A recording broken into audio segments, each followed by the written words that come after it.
H-Town, what's up? You know what time it is. It's time for the best 120 minutes of your day. The Chop Shop, the nation's #1 urban sports talk show, and also your midday sports happy hour, yours truly. Robert Hatter, alongside Jim Hicks, sometimes Chris Walker, coming to you live from Houston, Texas. But we're broadcasting all over the world via Facebook Live and YouTube Live, and it is Wednesday. My favorite day of the week is Women Rock Wednesday. Can't wait. I got some stuff for women. Y'all you better text, you better tell your friends. You better call the last 5 people to text you. You better tell them they better get to the Chop Shop. I got something for them. Today. But let me shout out to my girls. Y'all know how I'm gonna show out on Women Rock Wednesday. You know I got something for you.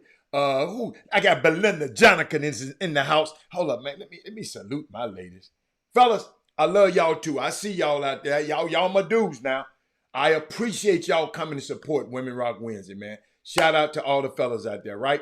But you know what this day is about. We got Belinda Jonica in the building. Let's see who else we got in the building. Who we got? Mindy Collins in the building. Hold on. Just for a minute. Hold on. We got Sonya Billingsley in the building. Hold up, Sonya. Hold up, Sonya. See, Sonya, you see what? The machine just wanted to give you something special. Ain't that something? Who else we got? One other girl. Dale Griggs is in the building. The Dallas Cowboy lover herself is in the building. Hold on. Y'all gonna leave my ladies on. Brandy Nicholson is in the building. Hold on. I got my girls in here today. Hold up. Hold on. She said my internet acting up, so I might be in and out. Girl, get that internet fixed. Lady Barron is in the building. Now, hold on. I got you, girl. Hold on. I saw Lady Barron the other day. I saw her at the camp. She came at like I didn't know who her son was. Come on, Miss Barron. I got to be out my mind not to know that young fella here. She talking about they live in color. But y'all, how y'all doing? Y'all know I got something today. I left off. I was telling y'all about the NIL the other day. Because a lot of people, I didn't know. I talked to a parent this morning. They didn't know. So I got to get you mamas need to know this stuff. It's a difference between the NIL, name, image, and like, and the collective. The NIL is where you get companies come in. You get an agent, a guy that works for you, a marketing guy person. They secure you deals for NIL to use your name, image, and likeness. This collective stuff, though, is boosters getting together on these colleges and just, trying to raise money so they can just buy the athletes and buy. I just tell a kid, don't let nobody buy you. Now you can be financed, but don't be ain't nothing worse than a bought Negro. They used to buy and sell us a long time ago all the time. Put us on the auction block. Go to Philly and go down there and just walk around the area feelings around there, around Independence Hall where they used to auction off the slaves. It'll blow you away. So you don't want to be bought by nobody. Don't even let no man buy you. Don't let no woman buy you. You can finance me, but you can't buy me. You feel me? Okay, let's go. Let's keep going. Let's go. Let me make sure I got all my people. I think I saw some new people come in. Yeah, I see the fellas, I see you. I feel like chick tapping on LeBron's shoulder. No, okay. Let's see. Y'all ain't saying, hey, Karima. Shout out, tell Sebastian, boy. Hey, you tell him I said, way to go up there and take care of your business. When y'all know the dude that said he grade harder than any teacher. When Jimmy Hicks say Sebastian went up there on a business trip. Hey, Sebastian must have took care of his business because Jimmy don't get no. He just like to grade low, then he be happy if you go above it. Don't think he be grading you low just to be mean. No, he don't wanna over promise and under deliver, and he don't want the kids over promising. I'd rather say, man, every time I tell y'all, I said what? Y'all, he got some more work to do. That ain't saying he ain't no baller. But see, I know where if he trying to get to them 3 letters, not the 4 letters. 4 letters is in NCAA. But if he trying to get to them 3 letters, I know what it takes. Because I've seen it. I've lived it for the last 30 years. What it takes to get there. So when we talk about certain things on this show, ain't nobody that, let me tell you, the people that let me tell you something, I'm gonna regulate that. Ain't nobody finna talk. I never forget this lady, and it kind of broke my heart. When you come and tell the truth, some people don't, because they be listening to that lie so long enough. So when I'm speaking truth, they think I'm talking about yourself. No, baby, no. And telling me, y'all just don't know. Yes, we do know. We've been there. You don't know. It just bothered me. But, I get over it. I get over it real quickly. But I just wanted to share that with y'all. I got some photos of a kid. I'll wait till more people get in. I'm going to put a photo of these kids and tell me who you know. Where's the photo? Here we go. Let's get down here. Let's get down.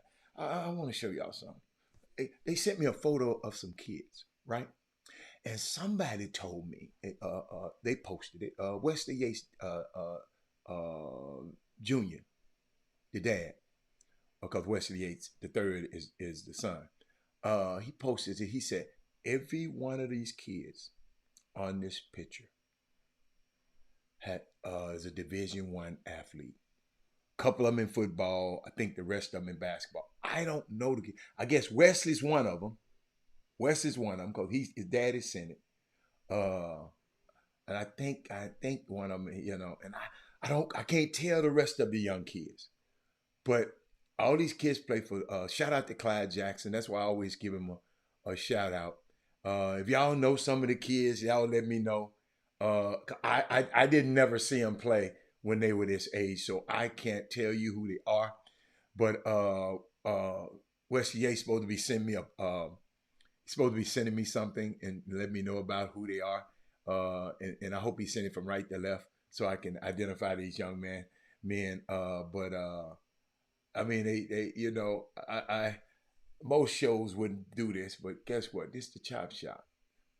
Do whatever we want to. Shout out to my young fellas. All these little old boys, now they grown up. I think one of them is Jared Harris is on here.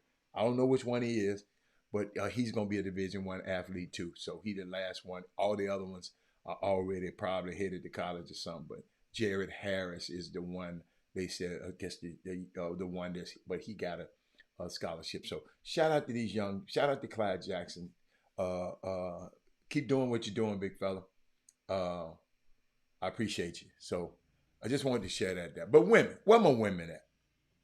I can't name them by my son played against them. Okay. But where my girls at? Hey, y'all know what I'm waiting on.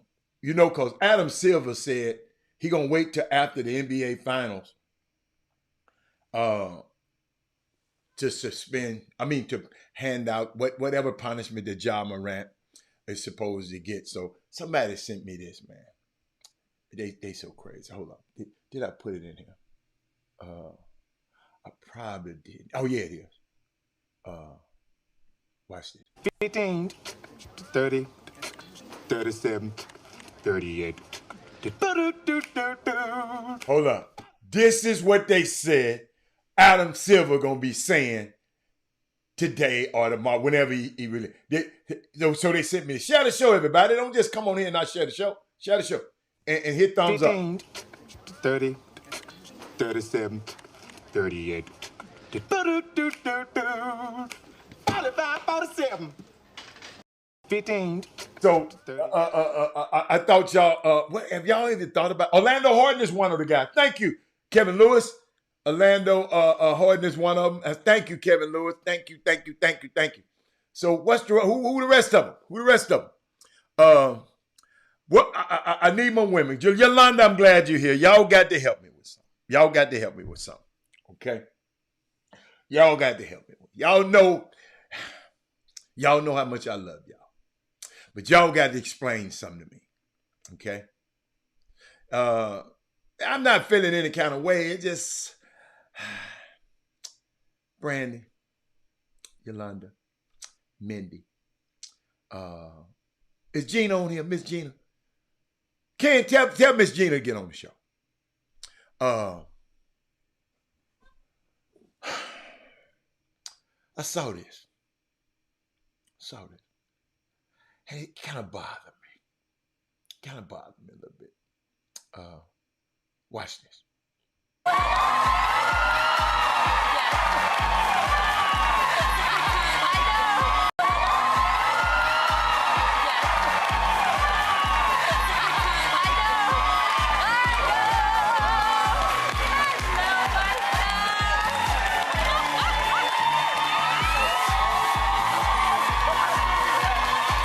Did y'all see what Aisha Curry did? No. I'm not gonna beat her up, cause I love her. I love Steph, and I got this. Y'all know how I feel about Steph. But y'all remember, go back there to everybody be liking what Steph, and these people, women be liking about Steph. When is anybody gonna ask about want me? Let me show it again. Please get Gina in here on for me. Please get Gina in. That's what I'm talking. See, Mindy don't let. I love that Mindy Carter. Dennis, boy, you got a great one. She don't miss nothing. Boy, Dennis, poor Dennis. Dennis, you ain't got a chance. Mindy Collins don't play. Okay. Ricky Scott, did you get your Solomon and Brian wine, Ricky Scott? Miss Gina. Miss Gina. I'm finna play it again, Miss Gina. Miss Gina, I'm just feeling some type of way. Just help me now. I need your help. I'm not mad at nobody. Today, y'all don't understand, y'all. These last 6 months has been the greatest 6 months of my life. Y'all, my grandson, I get to talk to him. And I just love him so much. So can't really nobody make me mad. You know, y'all be thinking I be mad. Can't nobody make me. So soon as I get off the show, guess what? He be waiting on me to FaceTime. And he know who I am. It's crazy. But hold up. I'm gonna show it again. I gotta let my girl Gina see it. Shut the show. I gotta let Gina see it. Ricky Scott, you let me know when you get some of that whiskey. I mean that wine. Watch this.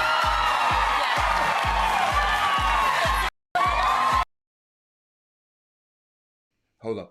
I want to narrate this now.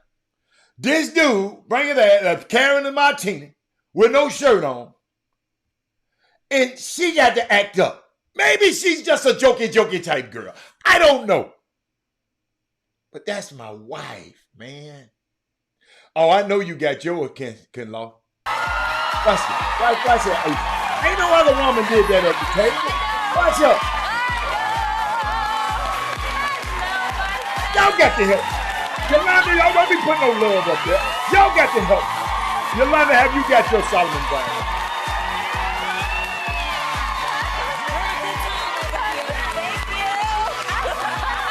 Look at her. Hey, Jeremy, let me tell you something.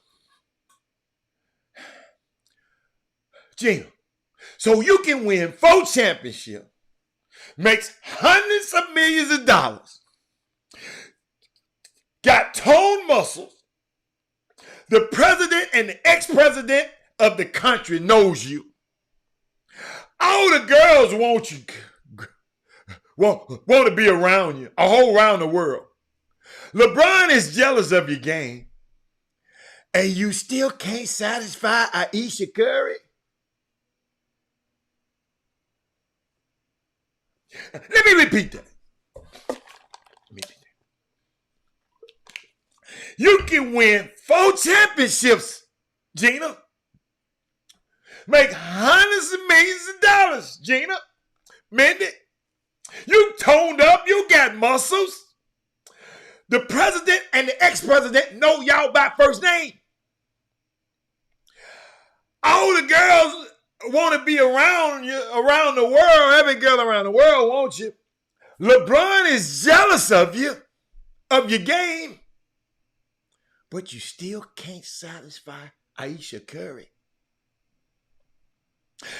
Hey, is it true? Is this proof that women can be cornballs too? And I ain't calling her no cornball. I'm just saying acting like cornball.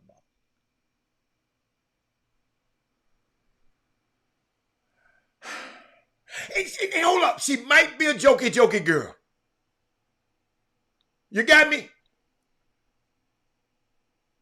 She said it felt staged to her. It didn't feel staged to me.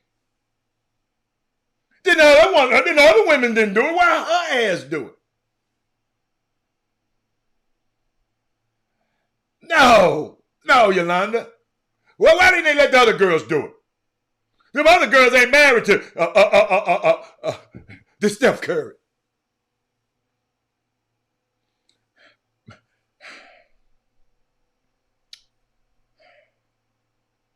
Y'all got to help me, man. Nah, y'all got to help me. No, it ain't Steph's fault. Hell no, it ain't Steph's fault. Hey, Anissa Real Deal Veal is in the building. Maybe she's tired of vanilla. Hey, Belinda, I'm done with you today. I'm done with you. I'm not going to watch the full clip. What? So hold on. Tell me what the full clip is about. All I saw is her pulling that damn ring off. Tell me what the full... No, Yolanda, hold up. Yolanda came over here and said, watch the full clip. I'm mad about that clip. What you pulling on your damn ring for? Y'all got to help. Imagine if Savannah did this. Savannah wouldn't dare. I shouldn't compare them shit. That was wrong. Stop, Robert. I apologize. I take that back. I take that back.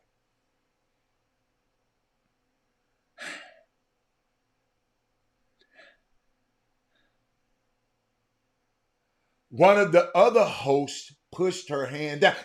Thank you, Karima. See, that Karima and that Mindy Collins don't miss nothing, man.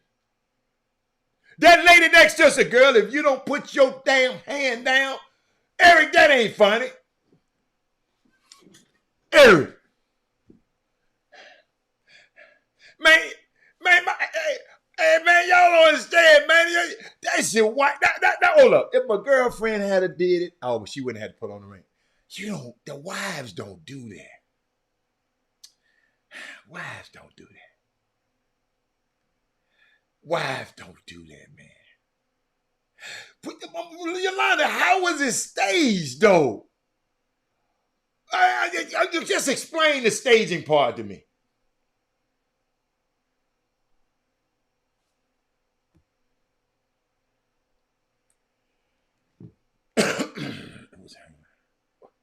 Can't you see? Hold up. Can I make a text, man?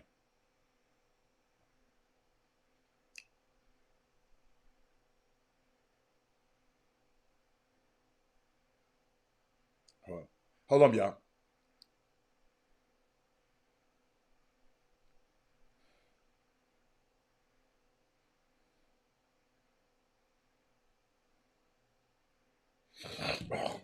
So, wait a minute. Hold on.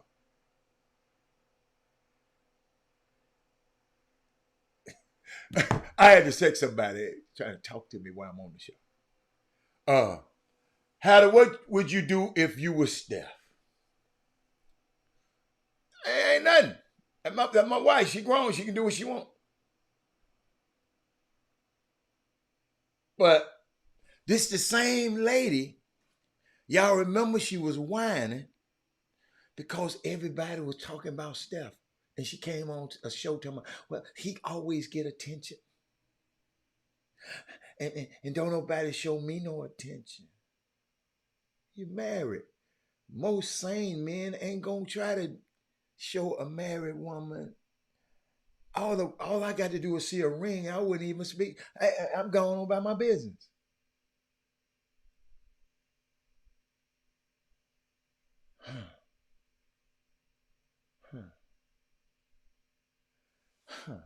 That's all I'm saying. The cameraman did zoom in, and he showed it, so it might be. But the cameraman's smart. Cameraman can see. So of course he zoomed in. I don't know. I just wanted to share that. And guess what? The women, I mean, y'all don't get. I think she was just being funny because it was. Because they say she's a jokey girl. They say she always telling jokes. All right. She always want to be in a joke. So I don't know. Who are y'all talking about? Mate just got here. Here you go, Mate. Mate. Here we go. This for you.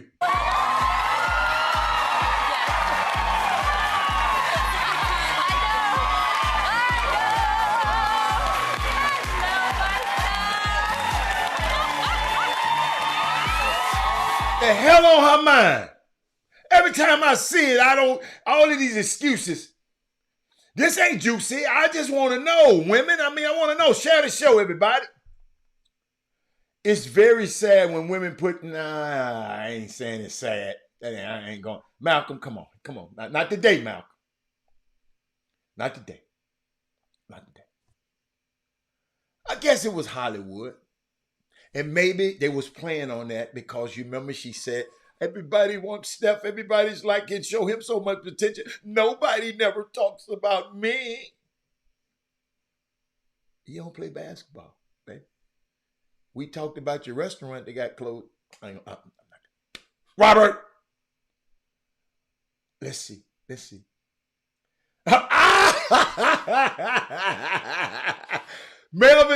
Melvin dude, why did you say that? Look what Melvin do. He just, see, this is why I can't bring subjects like this up. He said, you better see who her trainer is. You know why? Because Tom Brady's trainer, Gazelle, when he messed with, you never know what goes on behind. Yeah. The writer and the production teams are paid to hype. Well, guess what? Excuse me. Yolanda, the writer and the production team are paid to hype. But her husband is one of the richest men in the world. So what are you talking about? So I'm going to risk this for the production team? And Yolanda, that ain't good. That ain't good. Good for you, Hatter. This is what it should be. Them rings bring them things. Unfortunately, though, them rings bring them things. The production? I don't care about the production team, Yolanda. I don't care about the hype team. I don't care. I'm talking about Steph Curry. You know, my wife don't make a spectacle of play with our marriage for their benefit. And the hell did that benefit her? Come on now. Y'all talk to me now. See, y'all, Yolanda, you know I'm going to go deeper. Okay? That's why I'm talking about this on Women Rock With. I had this information yesterday. I ain't talking about yesterday. NBA players take off their rings when get out of here. But you know what happened? They have such a great friendship. Yes, they do. And she's a joker. Why is she on there? But no, she can be on there. Brandy, she's an accomplished writer. She's accomplished. She made several cookbooks. She got restaurants. No, she's a celebrity now. She ain't nowhere. I know. Aisha Curry got really her own brand. Not like Steph's. No, but don't do it like that. Girls are players too. Wow. I ain't saying she no player, Belinda. 45. There you go. I said comparison is the thief of joy. Don't compare these women. I made that stuff. Smack yourself, Melvin Dudes. We're not going to compare. Tell my 45 wife would never. We're not going to compare. Don't compare these beautiful black women. And I'm not, y'all notice I'm not on Aisha. She just, I need to talk to her because I want to know what the hell was you doing? That's all. What up, Hatter? What's good? Jimbo Fisher, ex-wife and trainer also. I'm observing what I got you.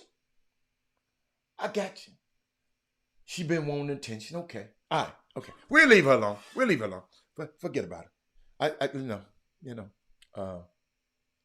You know what? I saw something. Y'all. And I don't know if y'all thought about this. This might blow your mind. If you like sports at all. I saw something and I want to share it with you. In the Western Conference, okay? Western Conference, where Denver is the Western Conference champion, then went on to be the NBA champion. I saw some in the Western Conference champion outside of California and Texas. Okay? Outside of California and Texas. When Denver won. Usually the Western Conference champion comes out of Texas and California, right? The Seattle Supersonics back in 1979, I think. So Denver would be the first team outside of California and Texas to win it all since the Seattle Supersonics back in 78, 79. Y'all correct me if I'm wrong. It's around in that area. And then Portland won a couple of years before that. So them teams in LA, them teams in California, them teams in Texas has been dominating the Western Conference for years. Have y'all thought about that? Dallas, San Antonio, Houston, the Clippers, the Lakers, Sacramento. How many people? How many teams in California? Houston, Lakers, Sacramento, anyone? Golden State. They got 14. Y'all ever think that? Have y'all thought about that? Have y'all ever thought about that? Well, what that is Moody? I know he gonna say something about that. Yeah, it's kind of weird to me. All I can say is I wish my wife would. Herman Scott, what would you do? I would just say, baby, what the hell are you doing? I said, no, I would have texted her right on set. Hit me soon as you get off set. You around here skinning and grinning with little mama and them. You hit me soon as you get off set. We got to talk about that. That's all I would have said to Aisha. But I thought about that. I want to share that with y'all.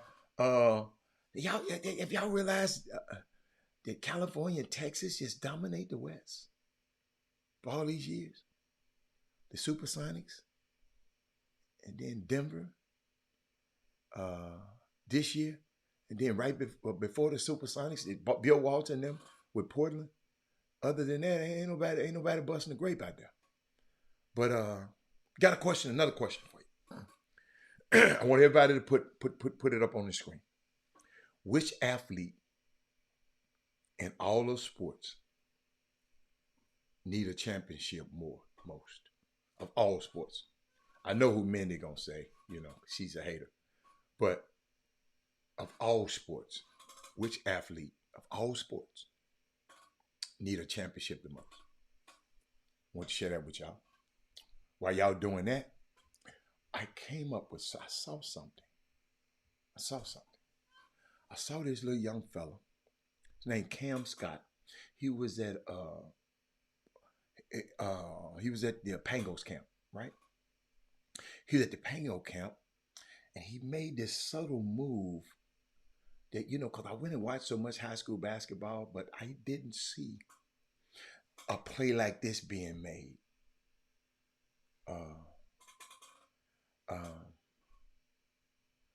Yeah.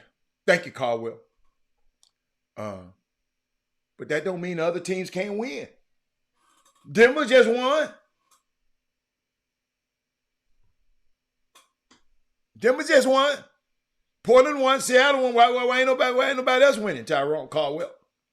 But this kid about 6'5", 2024 Cam Scott.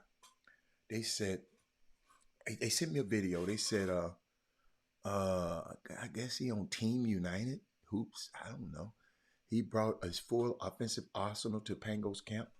He averaged 25 points a game, 65% from the free field goal, 56% from three, winning the co-MVP and solidifying himself as a McDonald All-American. I'm gonna show you one move that he made. I just liked it. I didn't know nothing about the Pangos camp. Jimmy, nobody. I don't know nobody we had went out there, but this dude right here. I got to show y'all this move this dude just did. This Women Rock wins. I gotta share with y'all something just shortly. But I just want y'all to see this kid, right? I'm gonna play it a couple times.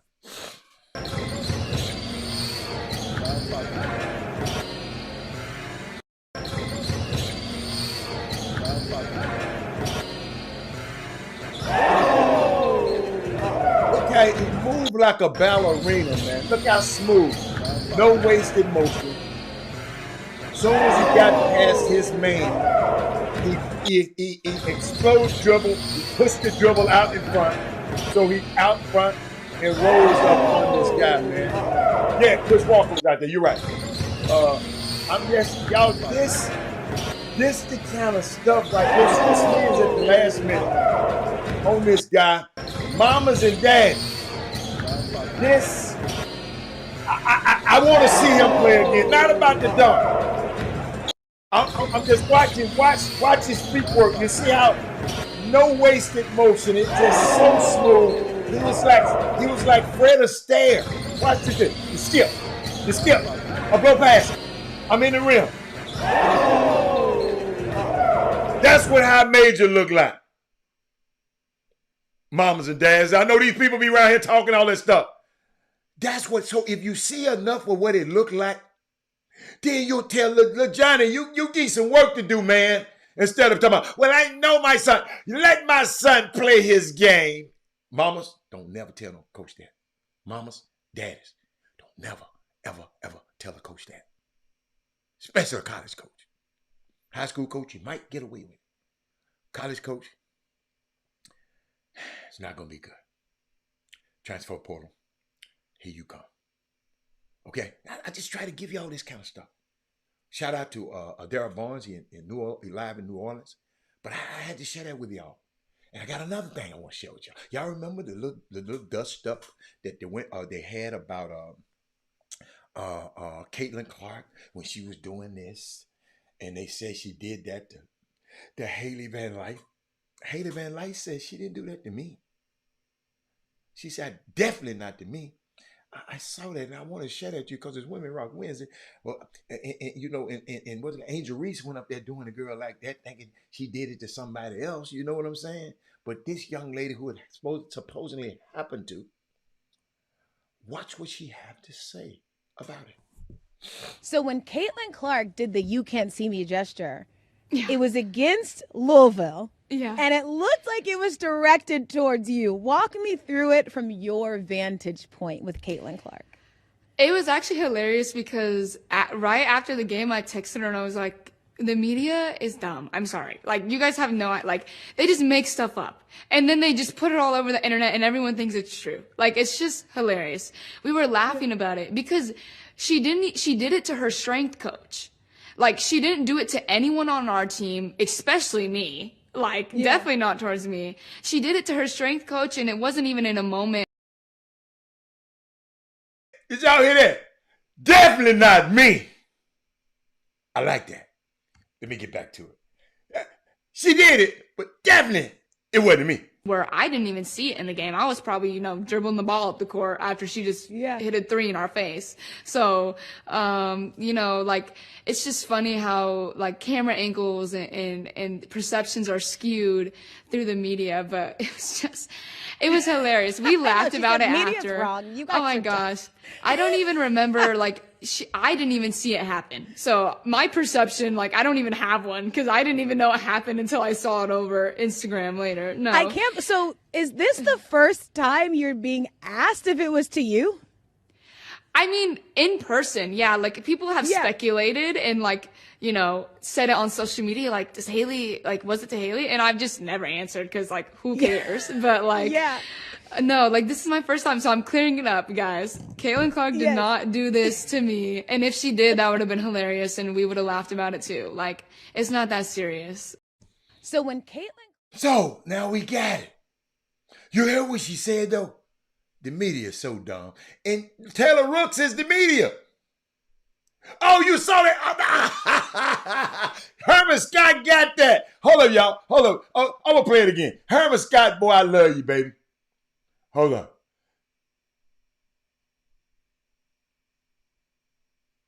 Now this man going to sit up here. Hey, Darryl Bone. What give you the right to come on here and call this girl a liar? But she said she hit a 3 in our face. She's lying. Why are you calling the girl a liar? Who is she? Who are you that she got to lie to you? Y'all see how people just come on this feed and say this crazy ass shit? Excuse me, y'all. I said I wasn't. I just don't understand. Then he gonna talk about footwork and basketball go hand in hand. I just left a gym this weekend, Darryl Barnes. Hold up. I get tired of these folks running. I just left the gym this weekend. And there's a lot of basketball played, and it didn't go hand in hand. Football, footwork, and basketball didn't go hand in hand, Darryl Barnes. There is an understanding of footwork and basketball going hand. Evidently, ain't nobody showing. Because I watched, I don't know how many games this weekend at a U of H team camp, and I didn't see basketball and footwork and basketball going hand to hand, sir. Then you gonna call this lady a lie? See, when people tell y'all ass the truth, you just want to believe what you want. D. White, think about that. What the world did this girl get on here talking? Come on here. Think about that, Greg Mars. She lying. Out of all the things you could have got out of that, she lying. Out of all the things.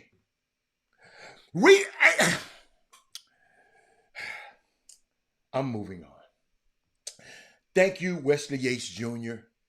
Junior, for sending me these young fellas again. Y'all see how? Okay. Let me talk to my young fellas right here. Okay. On the front row. All right. The front row. I guess from left to right. I'm gonna go left to right. I hope you. Joshua Moore, Coy Thurman, Orlando Horton. Okay, that's Orlando Horton. And Jared Harris is on the bottom right. Okay, I got you. Second row. Zion Little, Wesley Yates, Jr. The third. Guarway Dual. That's the kid that left town. Gabe Warren, Zach Chapman, and Corey Kelly. All of these young kids got Division I scholarships. Two of them, I think he said, in football, and the other ones in basketball. So shout out to Clyde one more time. I got a chance to call these youngsters out. I like that. You know, we just got to do better. We rather call the person a lie than we just can't help it. You know what? It's time for y'all to buy some wine. Hold on.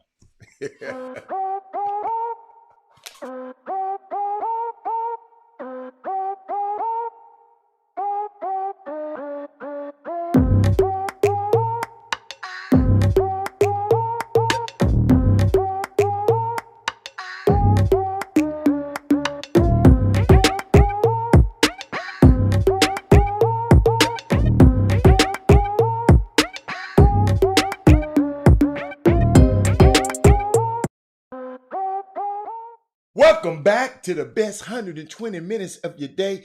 I got to show you this. This young fella, Aaron Gordon, man. Let me tell you something. That boy enjoyed himself after that game. Because I wouldn't have never did this, young fella. Watch this. Will y'all watch this? This crazy. Watch this.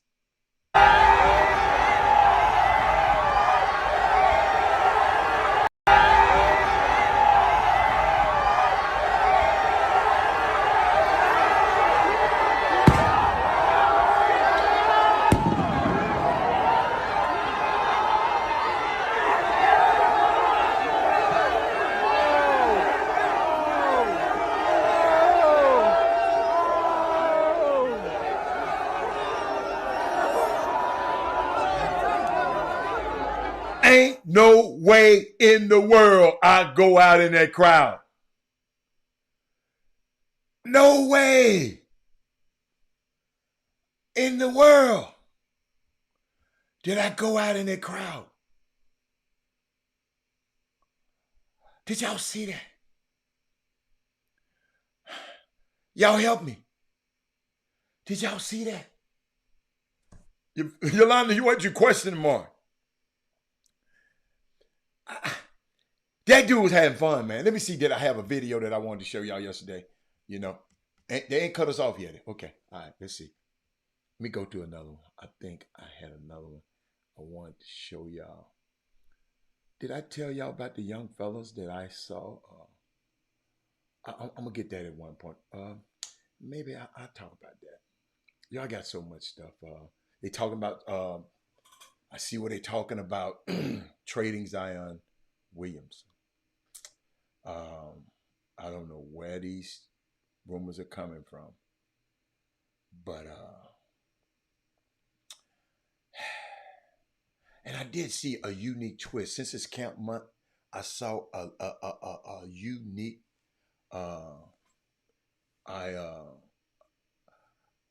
Think about this: your son goes to a basketball camp, and this is one of the prizes he come home with. What you think about that? Let me make it bigger for you. I thought this was a unique twist that Penny and them did at their camp, Penny Hardaway basketball camp. Young kid can keep that and cherish for the rest of his life. Let me get my name out the way. I thought that was unique. And maybe other camps did, but I don't know about it. And but I thought that was unique, and I just wanted to shout out to Penny. I haven't even talked to him about it, but I would have loved for my little Junebug like that to come on with his own player card and have his name on that. I'm serious. I would, yes, that would be worth the price of me sending my son to the camp. But I saw something.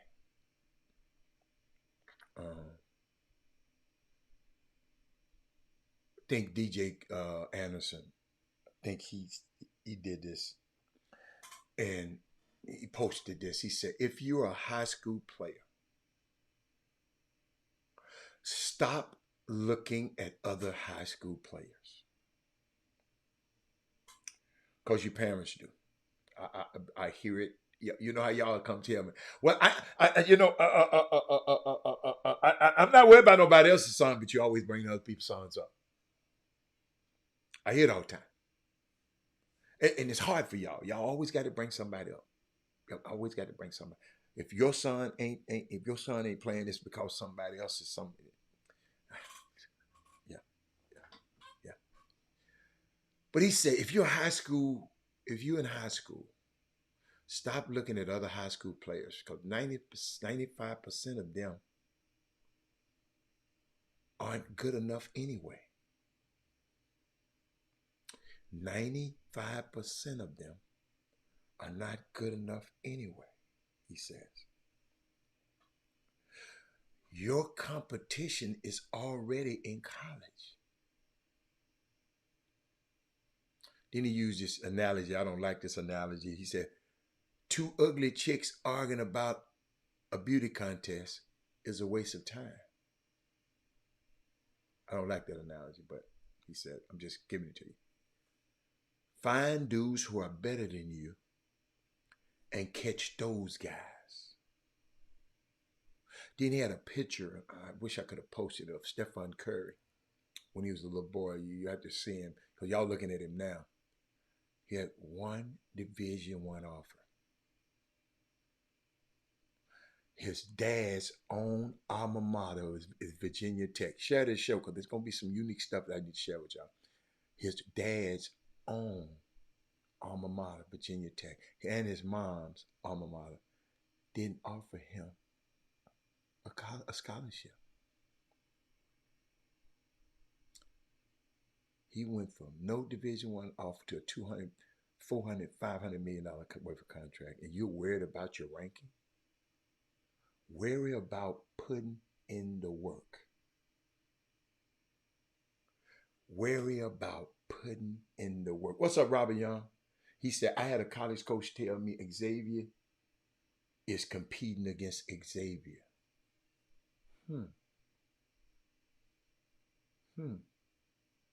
What do you mean by that?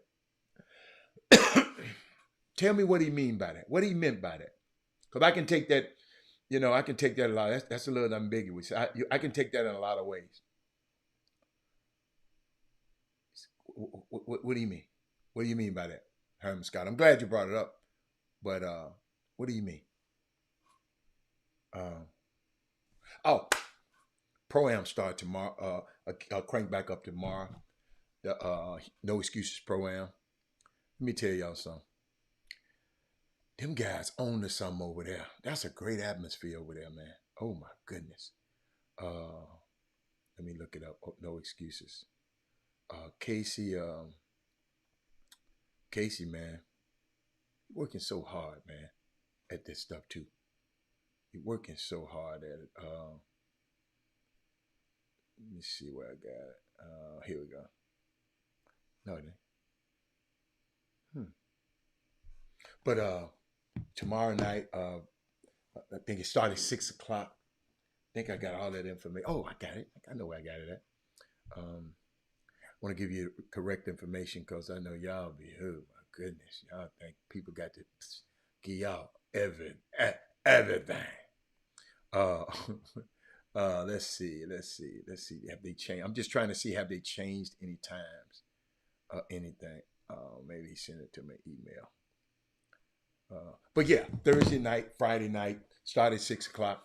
You go see some game. Houston Flight is back on the rise. Yes, they are. Houston Flight. That's the team with Cam Reynolds on it, man. Them dudes, they're beasts. Hey, y'all. Take your sons to that.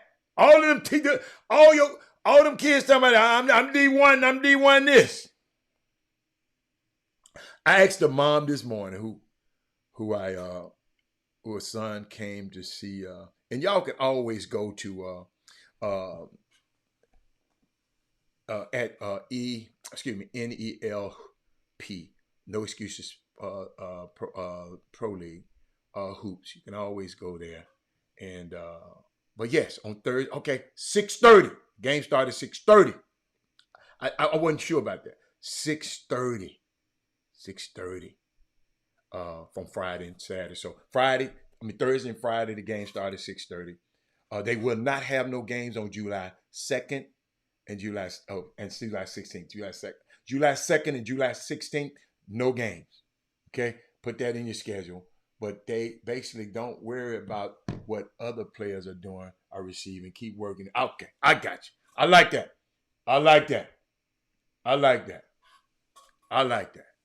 I'm gonna repeat that so we can get that, so y'all can have that in your knower. In your knower. If you're in high school, stop looking at the other high school players. 95% of them aren't good enough anyway. Your competition is already in college. Two ugly chicks arguing about the beauty contest is a waste of time. Find dudes who are better than you and catch those guys. I think that was great. Thank you, DJ. Shout out to these guys, man, these young guys. Coaches calling. Coaches are interested in some of our young guys. And I wanted to share, let me see, one more time. You know what? This Women Rock Wednesday, so I got to, I got a word for y'all today. I'm trying to see how I'm going to do it. I don't know about y'all. I got certain elders in my life, people that pour into me. They give you some information that just cringy. So I got to share with you some information that I got. I got to share with you. It's going to be a few minutes. Then I got something else I want to share with you. But I want to give it to you now because it's something it's telling me. Tell it now. Somebody on this feed right now need this right now. So, I tell y'all, the reason I write stuff down, the reason I give this information on the show and give y'all this information because I don't want to be a generational thief. I don't want to leave this world and not let nobody know what's inside of me. So I'm writing things down. I'm trying to write a book, but I'm conflict about how to write the book because I just ain't gonna write no book just to go sit on the shelf. I want to write a book that I want you to read, and people are not reading. I heard people. A survey said people ain't reading but 17 minutes a day, and the older people are younger people not reading. So he's telling me about the 6 ethics of life. Y'all watch this. 6 ethics. I mean, boy, I needed this. Right? You ever heard the phrase, don't put the cart before the horse? You ever heard that phrase? Are you familiar with that phrase? Don't put the cart before the horse, right? It's a phrase that speaks to the idea that there are sometimes you have to do a couple of different things. You know what I'm saying? But there is a proper way to do them, and then there's an improper way to do them, right? What's up, Mike? Michael Smith. I should say there is a proper order in which those things should be done. Okay? Got this from an elder. And so if you think about a horse and a buggy, okay? The buggy is the cart in this analogy, okay? The horse comes first, right? The buggy comes behind the horse, and the cart comes behind the horse. But buggy and cart, same thing. And it's hooked up to the horse. So the horse is able to walk forward. The horse is able to walk forward and can pull the cart along with you. I see you, Walter, and can pull the cart with you, right? All right. That's proper order. Okay? It's proper order. If you were to put the cart in front of the horse, and then the horse, which is not an animal that pushes things, a horse is not going to use his nose to push the cart, right? A horse pulls things. And so if you put the cart before the horse and the horse behind the cart, you're not going to get anywhere. Okay? That's where that analogy comes. You know how the old ladies in the church say, decency and in order is the way the church used to say, right? They said, so when you think about the word ethics, remember I just said the 6 ethics of life. When you think about the word ethics, there are principles that govern our behavior. Okay? And they gave me this today, y'all. It's just principles, right? These are principles that govern the way we interact, like integrity, morals, principles. There are values that we have. Especially we need this in this basketball community, this summer basketball community, because there's not a lot of it in it. And so y'all apply this to this community. And it's important for us when we think about the ethics of living, okay, that we think about the proper order of doing things. If you look up the definition of ethics, the word ethics seeks to examine the rational justification for the moral judgments that we have. Okay, that's what that means. Now he said, Robert, is 6 ethics of life that the elder sent me the other day. He said, this is really in the cart before the horse kind of framework. So the reason I gave y'all that I'm framing you for this right here. These ethics speak to the correct order to do some of the following things. Okay, here we go. So pay attention, right? You might want to take notes. Before you pray, believe. Before you speak, listen. Before you spend, earn. Before you write, think. Before you quit, try. Before you die, live. And a lot of us get some of that backwards. A lot of us get some of these things in the wrong order. You may have all the ingredients that you want to cook something, if I use cooking as an example. But if they're not added in the proper order, then you're not going to produce the outcome that you wish. Y'all, this convicted me. The elder gave me this information. I'm just sharing it with y'all. Some of y'all got everything going on. Y'all got it going on. Hey, I ain't talking to y'all.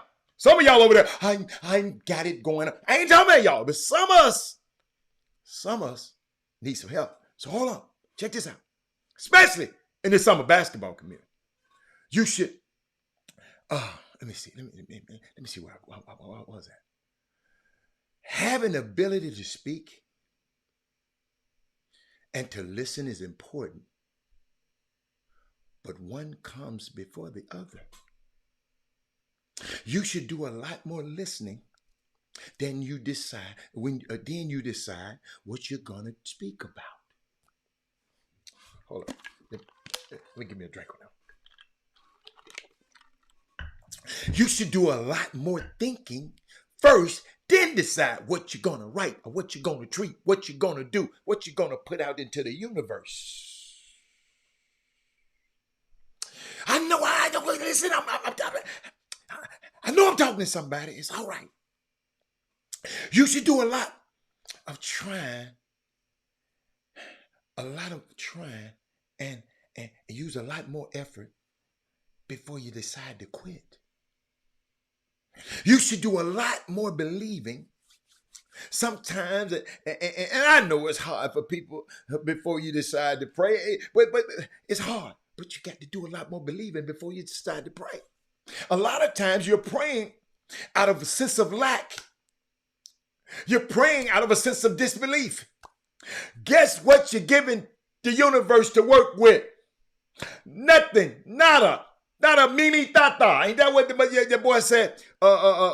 Nothing. Whether beliefs or what? Thoughts that we keep thinking. I know you hear me, Robert. So this elder gave me, Walter, the 6 ethics of life. He said, but Robert, before you pray, believe. Before you speak, listen. Before you spend, earn. Before you write, think. Before you quit, try. Before you die, live. Decency and in order. And it can frustrate a lot of us because we want the quick route to all the things. We want our son to be ranked right now. All the other people on this team ranked. We want him to be ranked right now. We want everything. We want him to go to NBA right now. We want that. We want things so quickly because we got the cart. We got the horse. Let's go. That's what we want. The idea behind this, however, is that you're going to have to be in a position where you are putting things in the proper order, ladies and gentlemen. If you want to, if you want the correct outcome, it's difficult for a lot of us because we are so impatient. I understand it because I'm one of them. That's why I love golf, because it has taught me patience. I got this, y'all. Let's make it happen. I got this. Walter Kirk, let's make it happen. Yeah, you can squeeze success out of situations. I know. But how much more victorious that you could by not squeezing and trying to do everything, and you just came. That you came across the finish line, and you drag your weary body across the finish line. You're tired.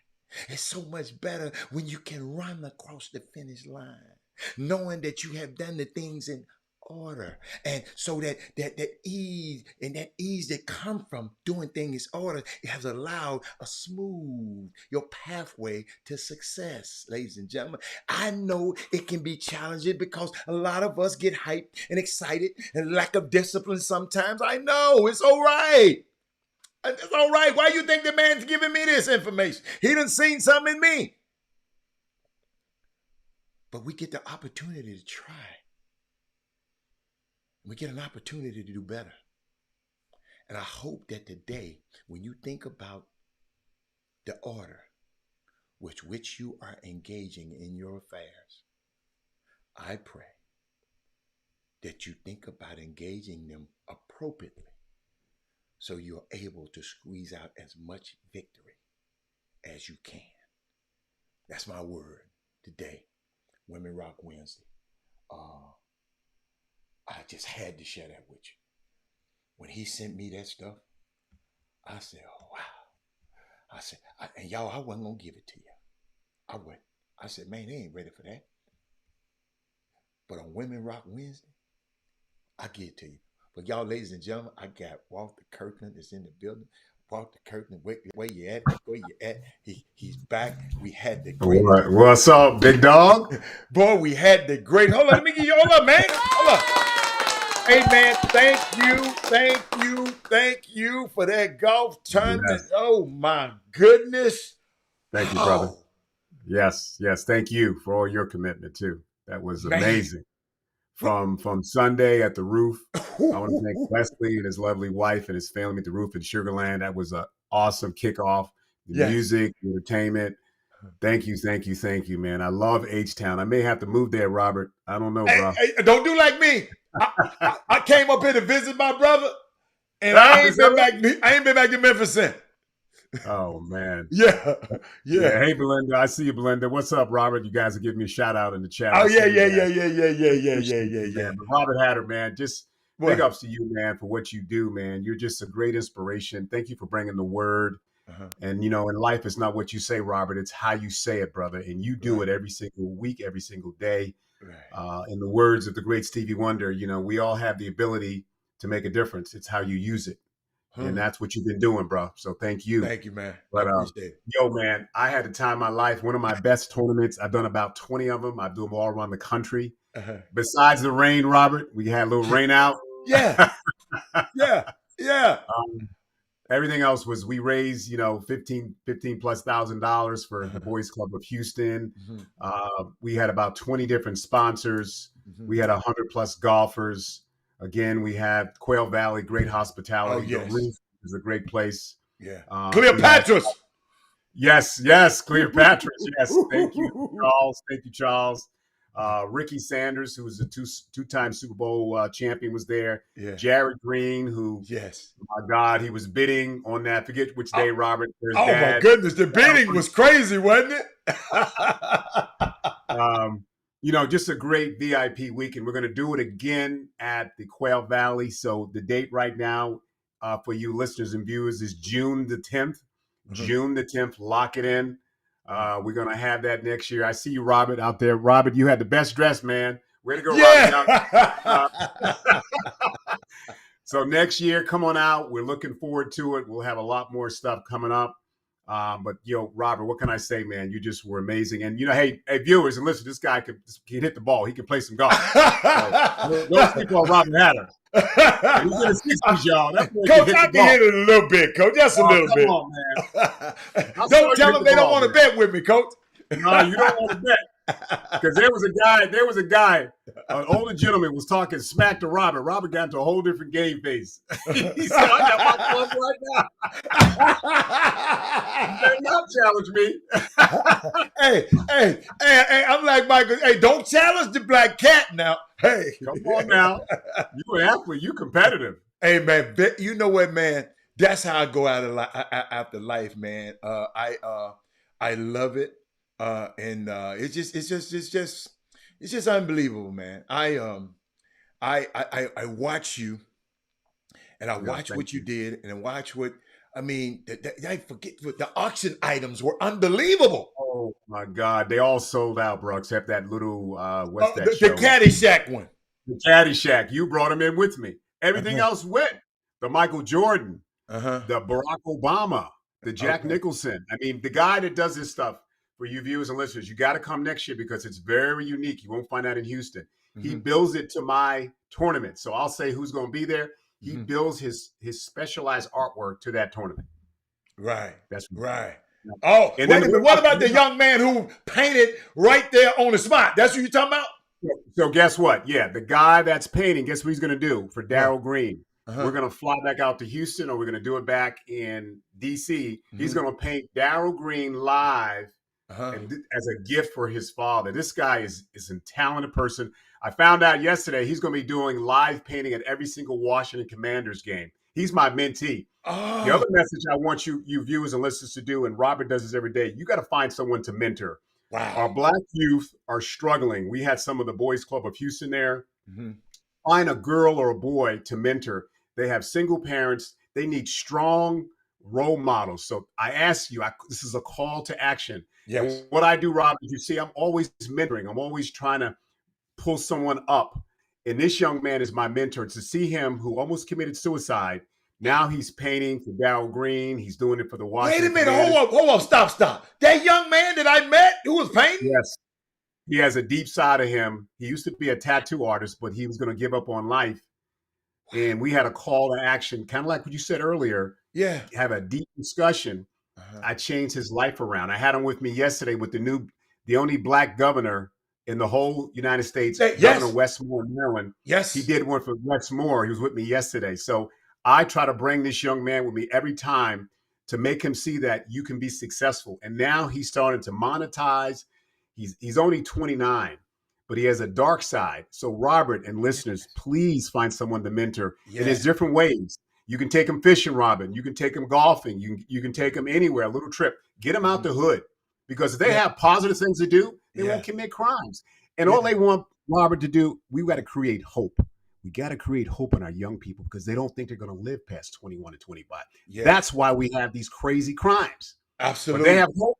And they see the Robert Hatters, the Walter Kirkland, the Bernadines. Yeah. You know what? I have hope as a Black man or a Black girl. It is so important. Wow, man. Yes, sir. Well, when those young kids, I had fun, but when those young kids paraded in front of me, and I got a chance to talk to a couple of them, they've never been on a golf course before. Yes, sir. Explain to them the jobs and the opportunities that are on this golf course. And the things that we always look at the golfer, we look at Tiger Woods, but it's a business behind this whole thing. Oh, no doubt. It's a lot of jobs behind it. I was thinking about you made me think about the NBA.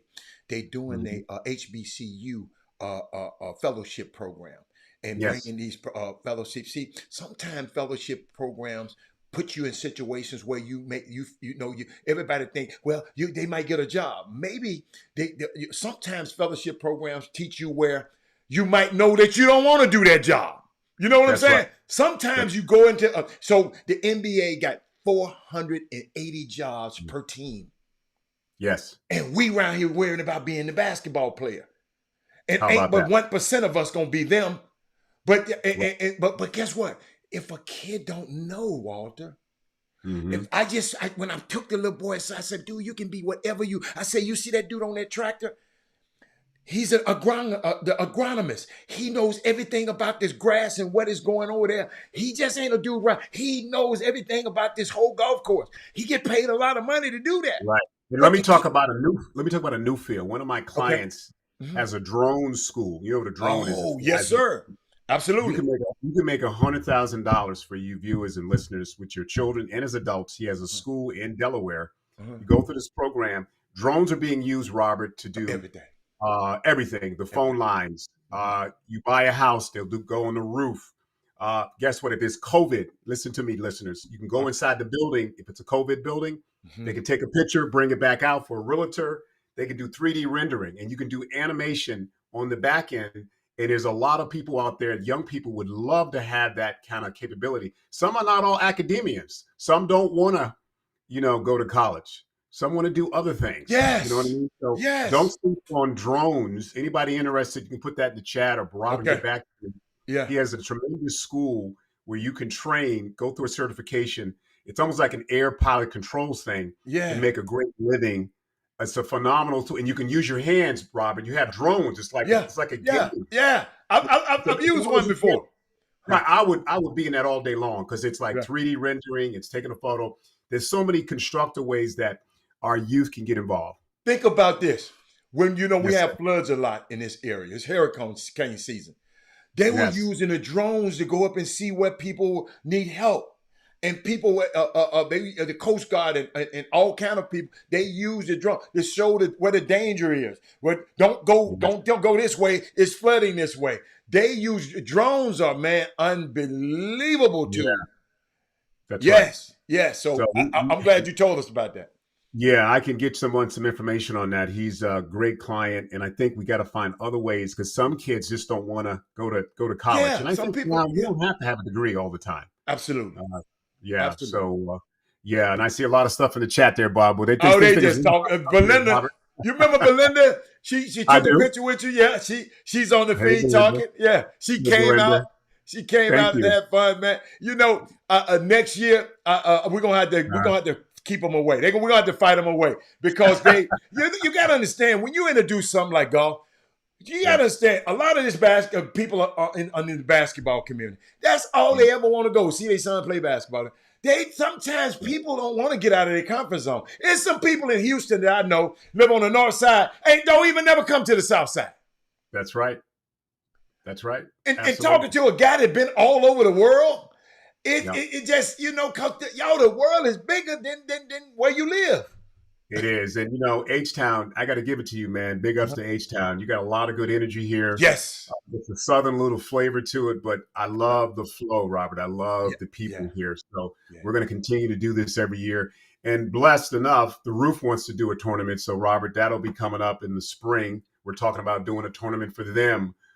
Very similar we did with the Vernon Dean tournament. So more to come with other creative celebrity type events in your H-Town area, man. It's just I love it. Thank man. you, man. I appreciate you, man. Hey, let me tell you something. I got a brother for life, man.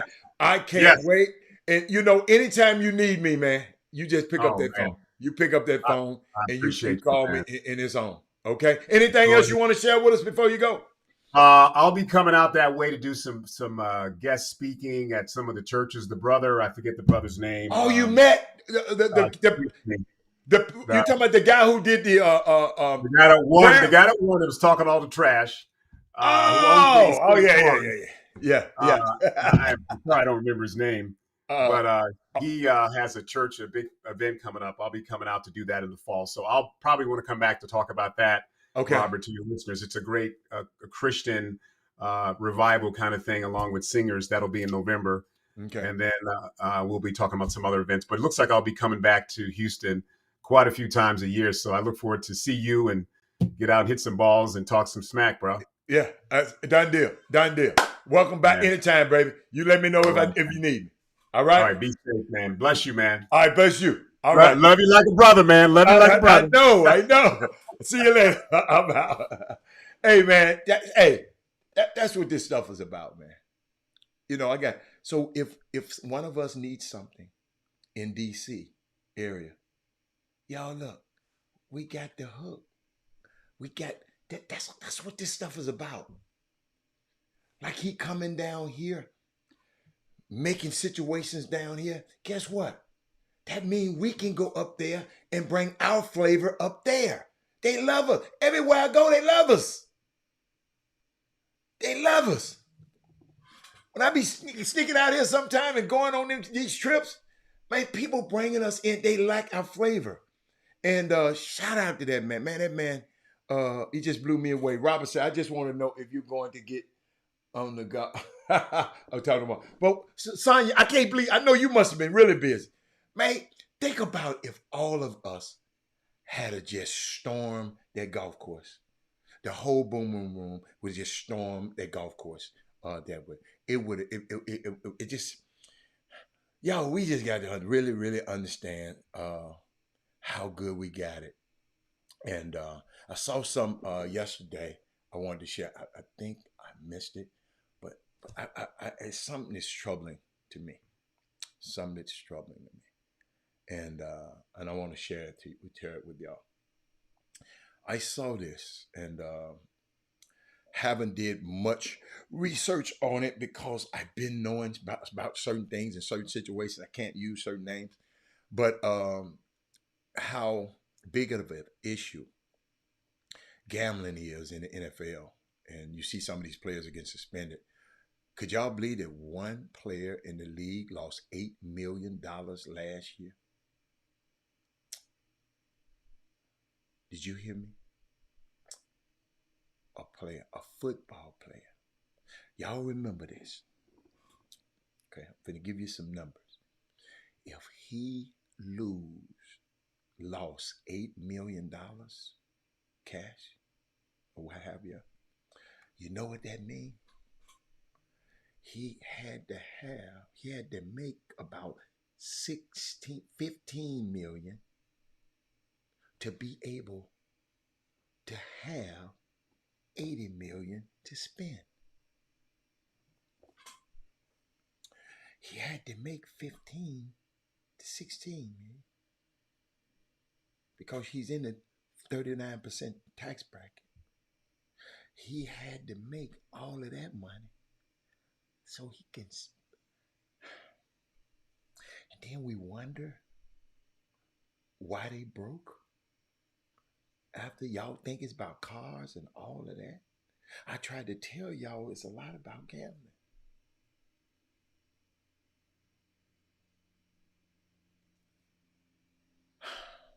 NFL prohibits all non-players from betting on certain sports.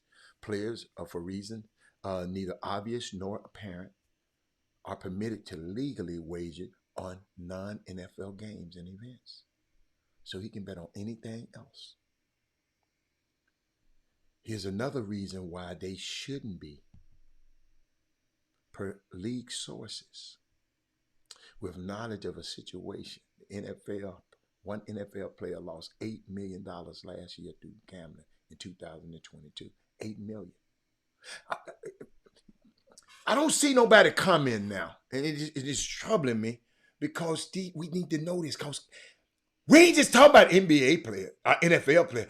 There's some people out here gambling on these apps. Again, the NFL fully controls the gambling policy with no input from the NFL Players Association. And the league inexplicably check this out, has decided to let players legally bet on sports, even though non-players cannot.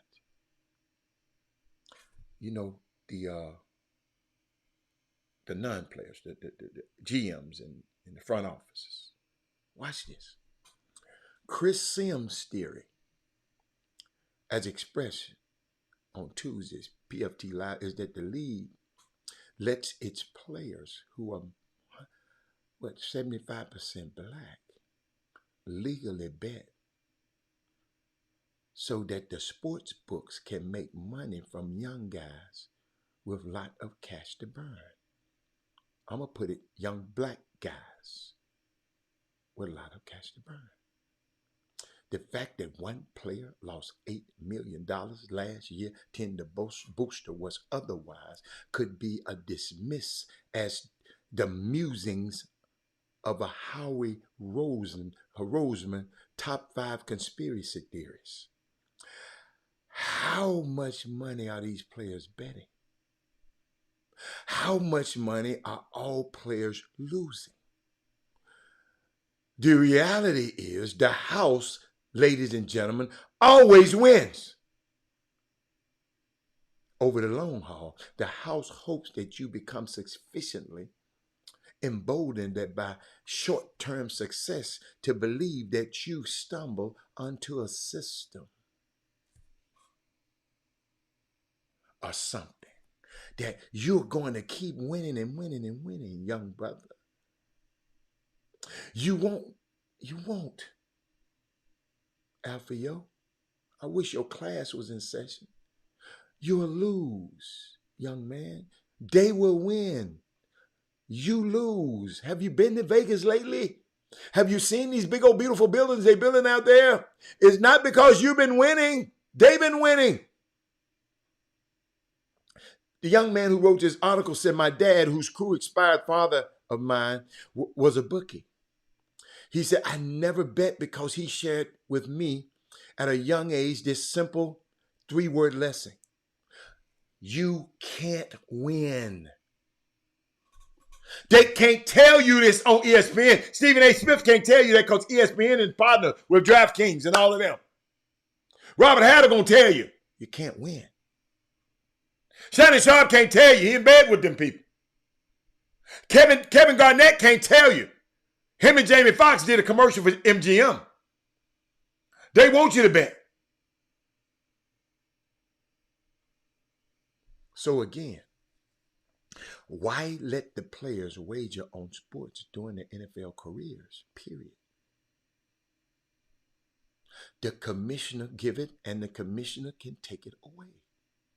The problem is that if the rule were to change to prohibit all forms of sports betting by players, he'd be taking away plenty of money from the sports books partners that give plenty of money to the NFL.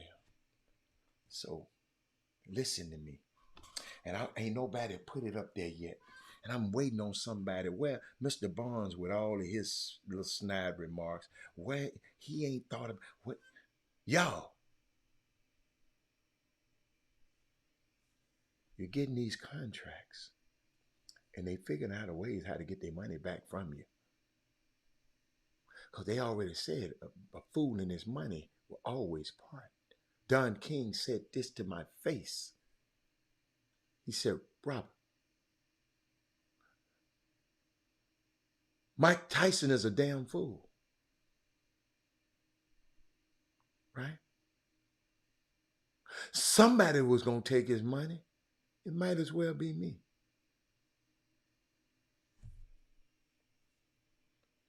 Do y'all see what's going on? To your young fellows who work hard, get to the league. Jalen Hurts, Lamar Jackson, Sean Watson. Don't y'all let these folk that gave you that money, they're going to figure out a way to get some of it back. The league is in partnership with the sports books. I just gave this dude all this money. Let me figure out a way I can get some of it back. Do y'all understand what I'm saying? I ain't seeing nobody coming. And this dude just get his ass on here and say he addicted to sports gambling.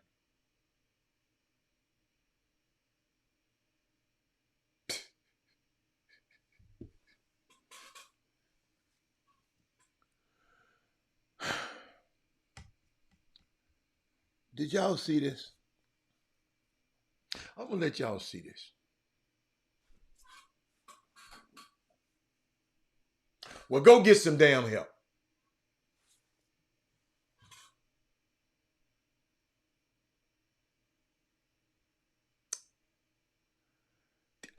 Do you understand what I'm saying, man?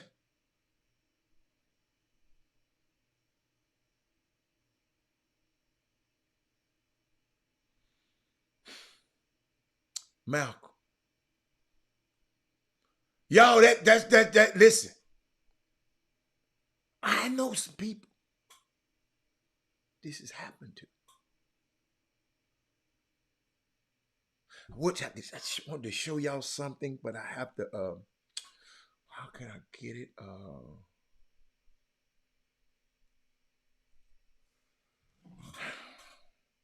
Man, somebody sent it to me this morning. I did not queue it up. I'm gonna queue it up tomorrow. But do y'all understand what I'm saying?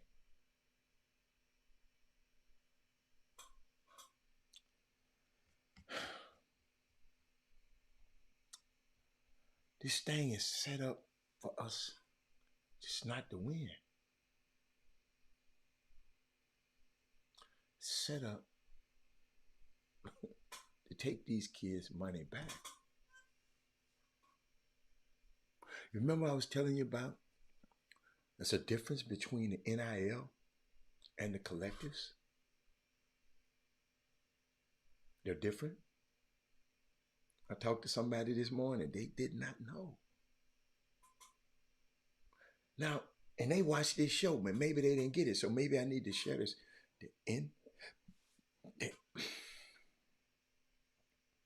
The NIL, which is the name, image, and likeness, where your son or your daughter are allowed to use their name, image, and likeness to generate revenue. Haven't been able to do that, they're able to do that. But the collectives are different. This is a bunch of people that are boosters and whoever at the school. They raise a lot of money to entice your son or your daughter to come to their school and pay them. Not in NIL, but collective money. Told y'all yesterday, I was talking about.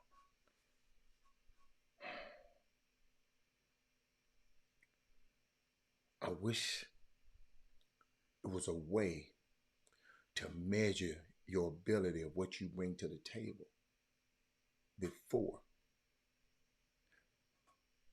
I don't have a problem with these kids getting paid. But the inducement side of the collectives is different. See, they got agents and they got homies representing them now who are just trying to use them and play them, mamas and daddies. They don't go to school. They don't go to the school that they should go to.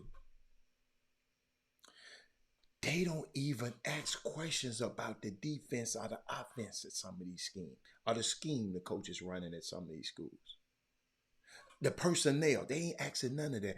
How much they ain't even asking how you gonna use me. These kids are asking how much I'm gonna get.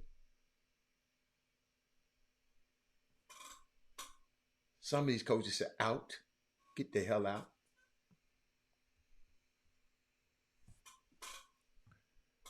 Then, like I said, they get mad because Dion told the kid, if you want to chase the NFL or the NBA bag, now if you're good enough, you can chase it. You might not get it. And okay, you all right. But when you go, don't go.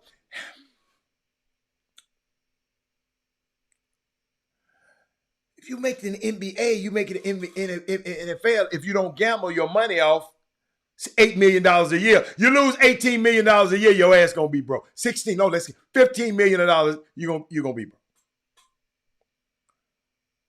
But there's some of this money, see, those kind of things can sustain you. The NIL or the collective might maintain you. It's crazy. I want you to go get the Jalen Hurts bag. But you got to get, y'all ain't hearing me. This man talking about how would you, what's about, how you doing? Should the Rockets go after Zion? If you want a player that gonna play 26 games a year, yes. Yes. If you want a player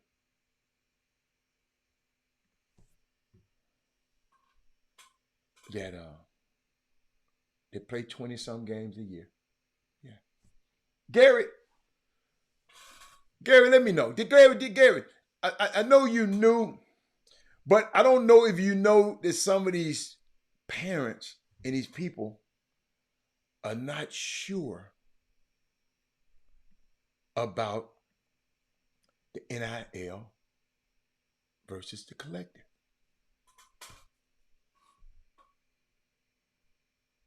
Gary, have you thought about it, Gary? Have you had a talk with some parents? Cause I'm watching it all today. How can Lucas help him? Michael Garcia, tell me how Lucas can help him. See, this is why I like to educate people. Sometimes you got to grow up and not be. How in the hell can John Lucas help him? Help me. How can John Lucas stop him from getting hurt every year? Help me. What's up, Sean Davis? I'm putting it up on the field. You help me.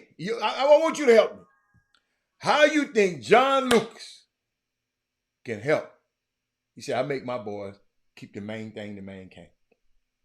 Them few dollars are cool. Yes, them few dollars are cool as hell. Don't get it twisted. Get that money. For real. Thank you, Doug. Thank you. I haven't heard them differentiate between the two, to be honest. See, so Gary, now you know. If you want to know a little bit more about it, Gary, call me. I explain it to you. It's two different entities. But I'm bringing you in, Jimmy. Yeah. A lot of people don't know. I talked to a parent this morning. She was talking to a person from the actual school. I said, you talking to the collective. But she didn't know. But Jimmy, what's going on, man? What's that? What's the deal? What you talking about? Man, I was just talking about NIL versus the collective. It's two different things, and these people just don't know. It's two different things, and I guess they don't. Even though parents don't know. Called me this morning, and I had to explain to her the difference. And but if you don't know, you just don't know. That's why you got a show like this, man. And I was thinking about Doug this the other day. Look at Gary, got his eyes open. He said, I like to listen to people who have never, wait a minute. They like listening to people who have never signed a contract, let alone a scholar. Oh, I love this one. Oh, my love. Oh, I love this one. He said, people like listening to people who have never done a contract, ain't never signed one, let alone a scholarship. We have trust set up for all the athletes who are receiving NIL. That's good. NFL. Yeah. In fact, University have created a collective with its former players. Yes, that's a collective. Ain't got nothing to do with NIL. But the NIL rule allows you to collect from the collective. It allows you to get money. But the NIL was its name, image, and likeness. You are able to go and use your son and your daughter's name, image, likeness, and benefit from it. And the collective said, look, we're going to add another step to it. So that's all. But we, I'll, if you want more information, chopshophtx@gmail.com. What you got, Jimmy? Because I got too many more subjects to talk about. I'll let you in. On that particular topic, now, what does the recent IRS ruling proposal? I have. They are the NCAA. They asking the NCAA got to make a move on it. So I don't know. It ain't always ruled yet. So I mean, ain't no use in me talking about it. It's a proposal that is likely. Yes, ain't no use in talking about a proposal. Well, it's a memo. Yeah, it's a memo. But guess what? I said this a long time ago. That, hey man, how they gonna put it's some got to. I said this a long time ago, and people took it like, well, man, you don't want them. I want them to get money, bro. When a young man told me, man, I'm flying my mama to the game. I said, what? I love that. Because usually they used to ask me for money to fly their mammy somewhere. Now they can fly their mamas, they can fly themselves, they can fly their girlfriend, whatever the hell they want to when they done got some NIL money. But Alfio, you need to be quiet because people don't even want y'all collectors. People told Texas, they don't even want y'all no money. Them folks saying, man, I don't even want to go to Texas no more. They don't even want y'all money in Texas. Y'all money ain't no good. What's wrong with y'all money? Y'all money must got that dye on it, that red dye on it up there in Texas. It won't spin everywhere, Jimmy. That man said, "What a Memphis comb." What the hell is he talking about? But man? But I don't want, man. We'll talk about that later. What you got? What else you got? Well, we got UIL. Okay.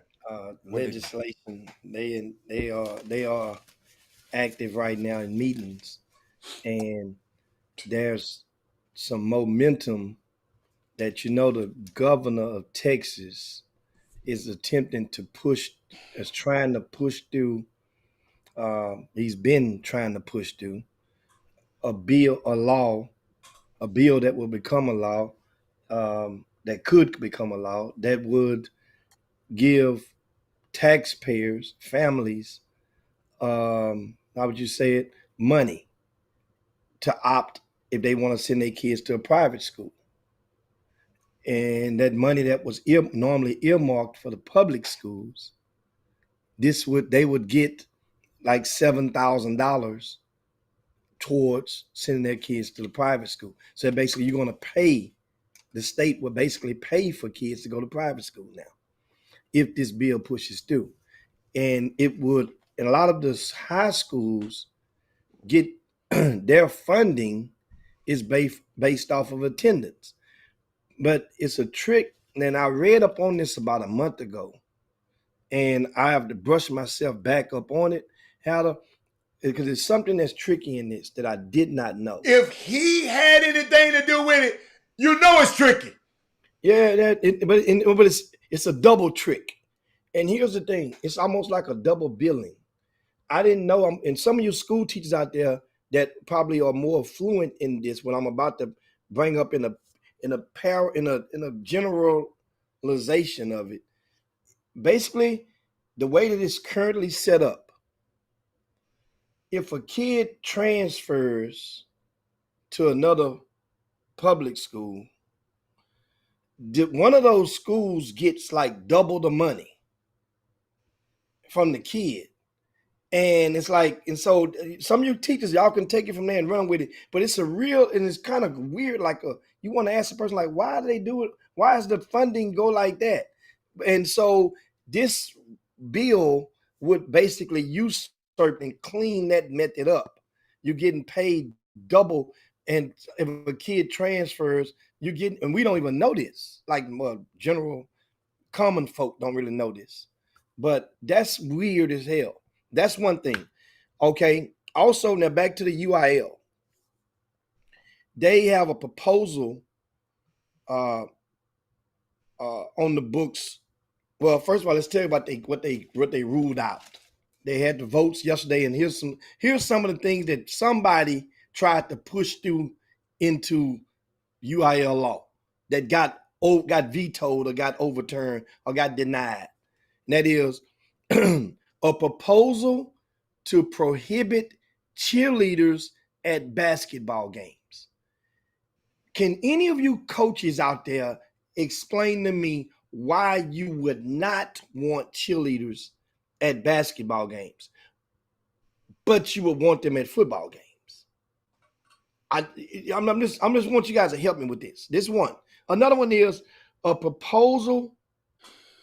Somebody actually tried to push this through, a proposal to get the referees paid for any games that were canceled within 5 days. Within 5 days. That means if the game is on Friday and it gets canceled on Monday, they still want to get paid. That got vetoed. Another one was a proposal to allow boys to play girls volleyball in UIL. That got shot down.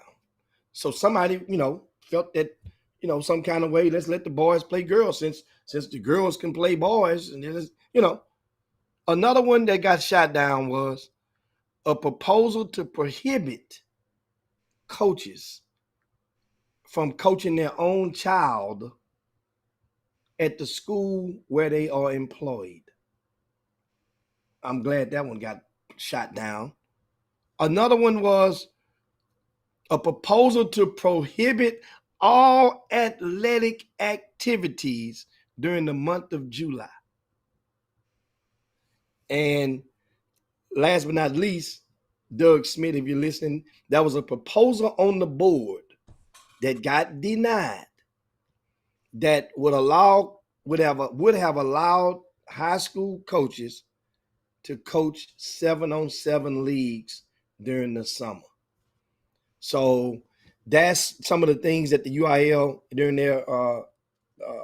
their meetings have, declined, denied, or whatnot. But there are a couple of things that they did not. They took action on some different proposals that they're going to further study, and they could become. So beware on these, and that is a proposal to add boys volleyball. So they denied the boys from playing with the girls, they are studying a proposal to add boys volleyball. I mean, they got it in California, I think, if I'm not mistaken, boys volleyball.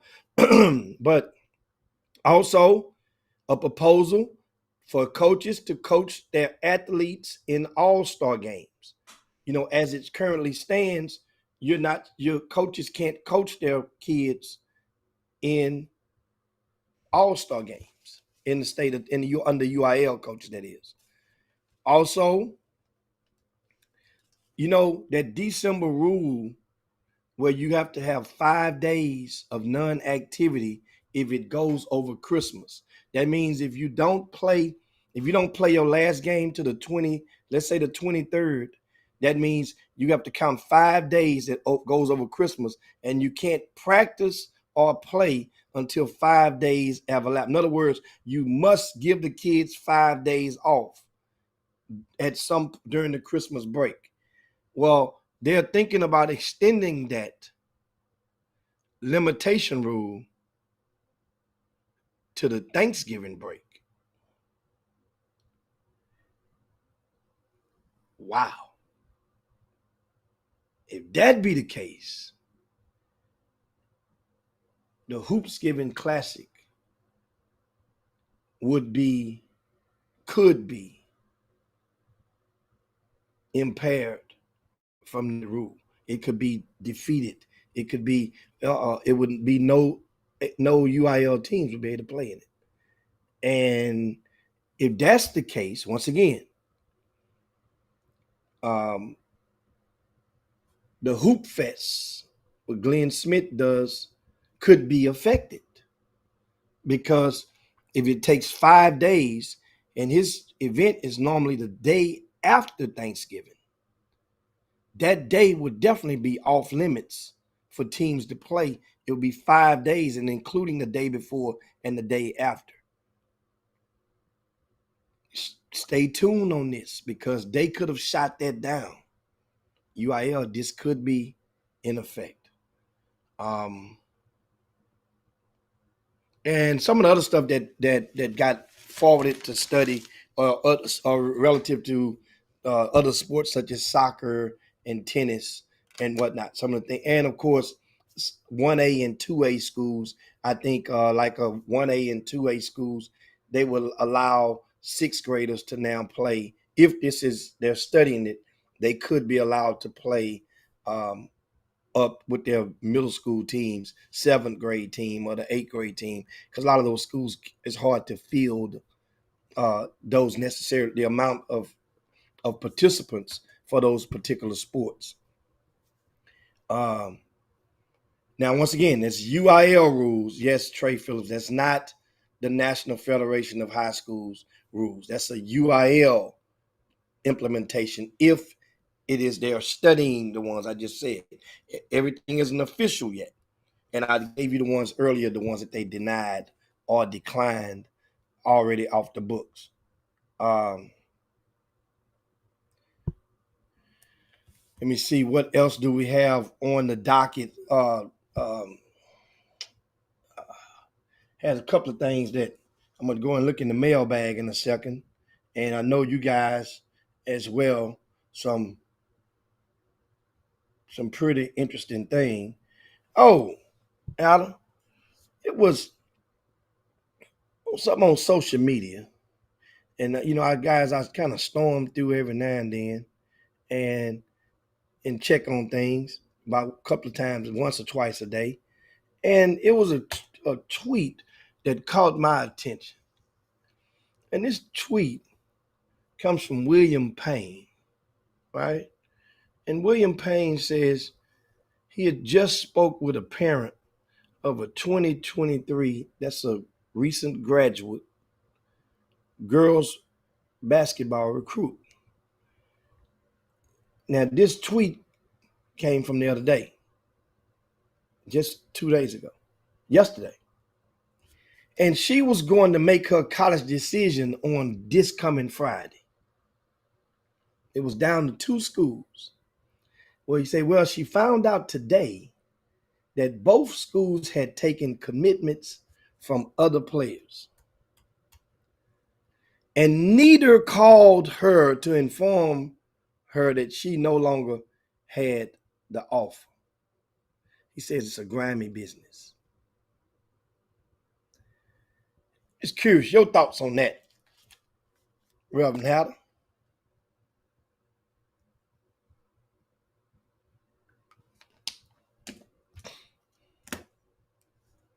I'm not surprised. I mean, it's a grimy. I mean, we've been saying this on the Chop Shop for 7 years.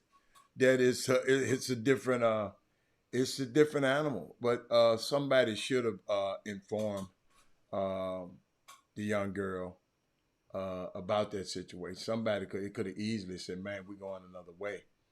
We don't know all the particulars. We don't know exactly what happened, but if that happened, I mean, what my coach, the college coaches, text us and said, I mean, ain't it possible? But you know what though? These coaches don't. I just thought about something, Jimmy. These coaches don't. They don't care. They don't. They just gone. But now if you go do something else, they mad as hell at you. But I've seen where they just, okay. Yeah, man. That's a difficult one for me. Well, That's she a had different 2 options. You're only as good as your options. She in this scenario, this young lady had 2 college offers. But did both of them do it like that? We don't know when those offers were extended, first of all. Yeah. I didn't get we're just entertaining generally, not even nitpicking the scenario. So you don't think you're gonna wait until after summer school is started to pick your college? You hadn't talked to neither one of those coaches, obviously, about this topic in the recent days leading up to this announcement. Everybody is influenced by somebody. So the girls should have been talking to the coaches? They already gave her the offer. What the girl should have said,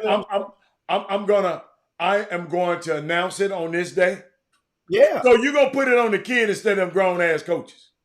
No. Those coaches, when they give a coupon out, an offer out here, they don't call kids and say, well, we're not offering you no more. That kid can get better. They just go and recruit over them. And they go get another kid. So that's normal protocol. Yeah. Okay. Well, then it ain't a grimy business then. That's why coming from that angle, that person those schools are not obligated. Okay, that's why coaches are not obligated. Okay. No, they're not. Okay. They're not. That's why we've been so adamant to explain to you people, if you only have one option, and it's late in the game in your senior year, one, maybe two, you need to make a commitment. You can sign when it's time to sign, but get that part out of the way. Secure that out the way. Obviously, that person got an offer, and the people change their mind now. Obviously. And it's You can go okay to and change tell their them mind. that. So Yes. that's why I love the transfer portal. Ladies and gentlemen, that's when the kid can change their damn mind. That's why I love it. That's why I love it. Because a guy can say, man, I'm offering you.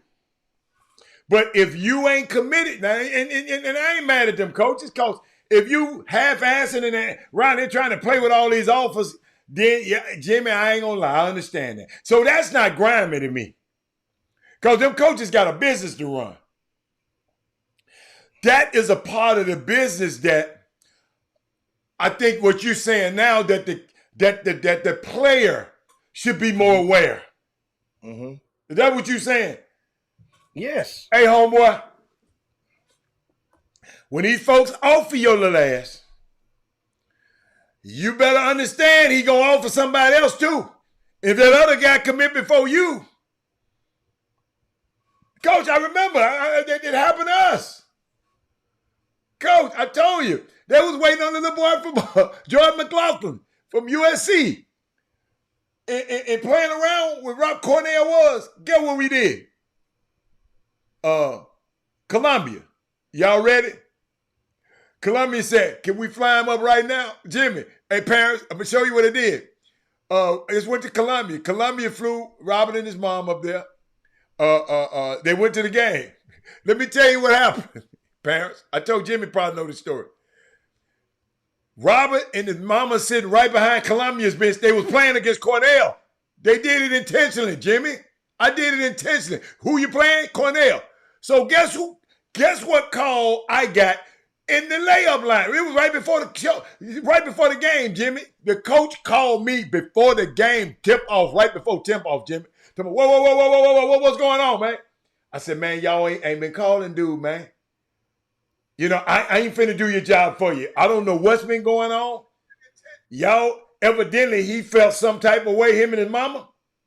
And didn't get what he told me, Jimmy. Don't do nothing. Don't do nothing. Don't do nothing. Don't commit to nobody. Don't do nothing. Let's talk right after the game. But Jimmy, the game couldn't get to 0 seconds. He was calling me back. Because Robert and the mom was sitting right behind Columbia's bench. And the coach for Cornell saw it. So, y'all, hey, don't wait on these damn colleges. They gonna play, they got a plan. You better have a damn plan too. And next thing you know, he wound up signing with Cornell. Cornell said, forget that other dude. Rob, we want you. Let's go. But that's how you had to do, man. I like that. Jimmy, somebody said you was going to talk about Nas Price, so you can go and get that out and end that right now too if you want to. Let's go because I got to get out of here. Yeah, Nas from the Elite 100 camp. Okay. Nas Price was one of the young men that he was one of the very few, one of the few 2026s from Houston, the class of 20 from the state of Texas, I mean, that were invited to Elite 100. Nas this past weekend, he did, I would say, like I said, remember, 80% of the camp is going to do good. Okay. 10% is going to do not good. Okay. And another 10% is going to do very good, right? Or do great. Nas, in his 9 games, he had 8 points the first game, which is good. He was scoreless the second game. That's not good. He had 14 the third game, which is great. He followed that up with 4 points, which is not good. 2 points the game after that, not good. 11 points the game after that in game 6, which is good. So the last game of each of the first 2 nights was his best game, double-digit performance. First game on Saturday, 7 points. That's good. Followed that with 1 point and then 2 points in those other 2 games. So if I was to grade Nas, with one thing about it, in these type of camps, you can become an alpha, you can become a leader on the court or a follower on the court. You can become a chief on the court or you can become an Indian on the court. And he was, it can be overwhelming if you've never been in that type of setting before. But most kids ain't never been in that setting before. Most of them have not. But a lot of them, you've had some people think about, put it like this. If you've been in a John Lucas camp before, that those young talented camps he has along the way, middle school combine at 80, the event, well, that's not the same, but the talent level, meaning that everybody on the team, most of those guys are greater of talent than you're normally accustomed to. Just that, it wasn't great, and I'm looking for great. Nas did. If I had to do a grade for him, remember now, he's eligible for this camp next year, Hatter. He's eligible next year. Okay.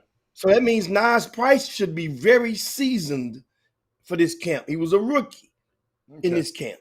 Playing against, playing up don't mean nothing because he's played up all summer. He played with the Houston Hoops on their 16 and under team. Should be playing 15 and under. And Jim, I want you to address something because Melvin Dude, I don't know if he's playing or not. He said that's why the PGWs tell them guys to put it no points. We ain't telling you not to shoot the ball. You got to make the shots though, Melvin Dude. Yeah, because if you're missing those shots, you miss them shots, your ass gonna look bad. Your team gonna freeze your butt out then. Yeah, your teammates gonna freeze you out. If telling somebody to put it don't mean their ass gonna make it. And you're dealing with a shot clock. Yeah. But that's why them parents tell people to pull it because their ass don't know how to play basketball. That's what they tell them to put it. If you're out there on a basketball court, if you can shoot, shoot. But do what you do. Don't do what you can't do. Jim, I never forget, man. I was laughing about what you told me the other day when I called you about what happened at U of H. And the first thing I did, I said, young fella, whatever you were doing, just do that. That's what got them guys to this gym. Keep doing that. That's what you got to do, man. Do what you do best. Great analogy what you gave him on Robert Miller yesterday. Dude, all them people talking about that, all that other stuff. Ain't nobody blocking shots like you. So let's market that. If everybody that would be the response. If everybody in this area could collectively just say, we watching politics every 3-4 years, we get re-engaged in the political realm. Well, they got what they call talking points. A lot of people use certain lines over and over and over, no matter what you say. If that should be the first layer of talking points when it comes to Robert Miller. Man, Robert Miller ain't doing nothing. Hey, man, I'm in the shots he blocked. Did anybody block more shots than him in this game?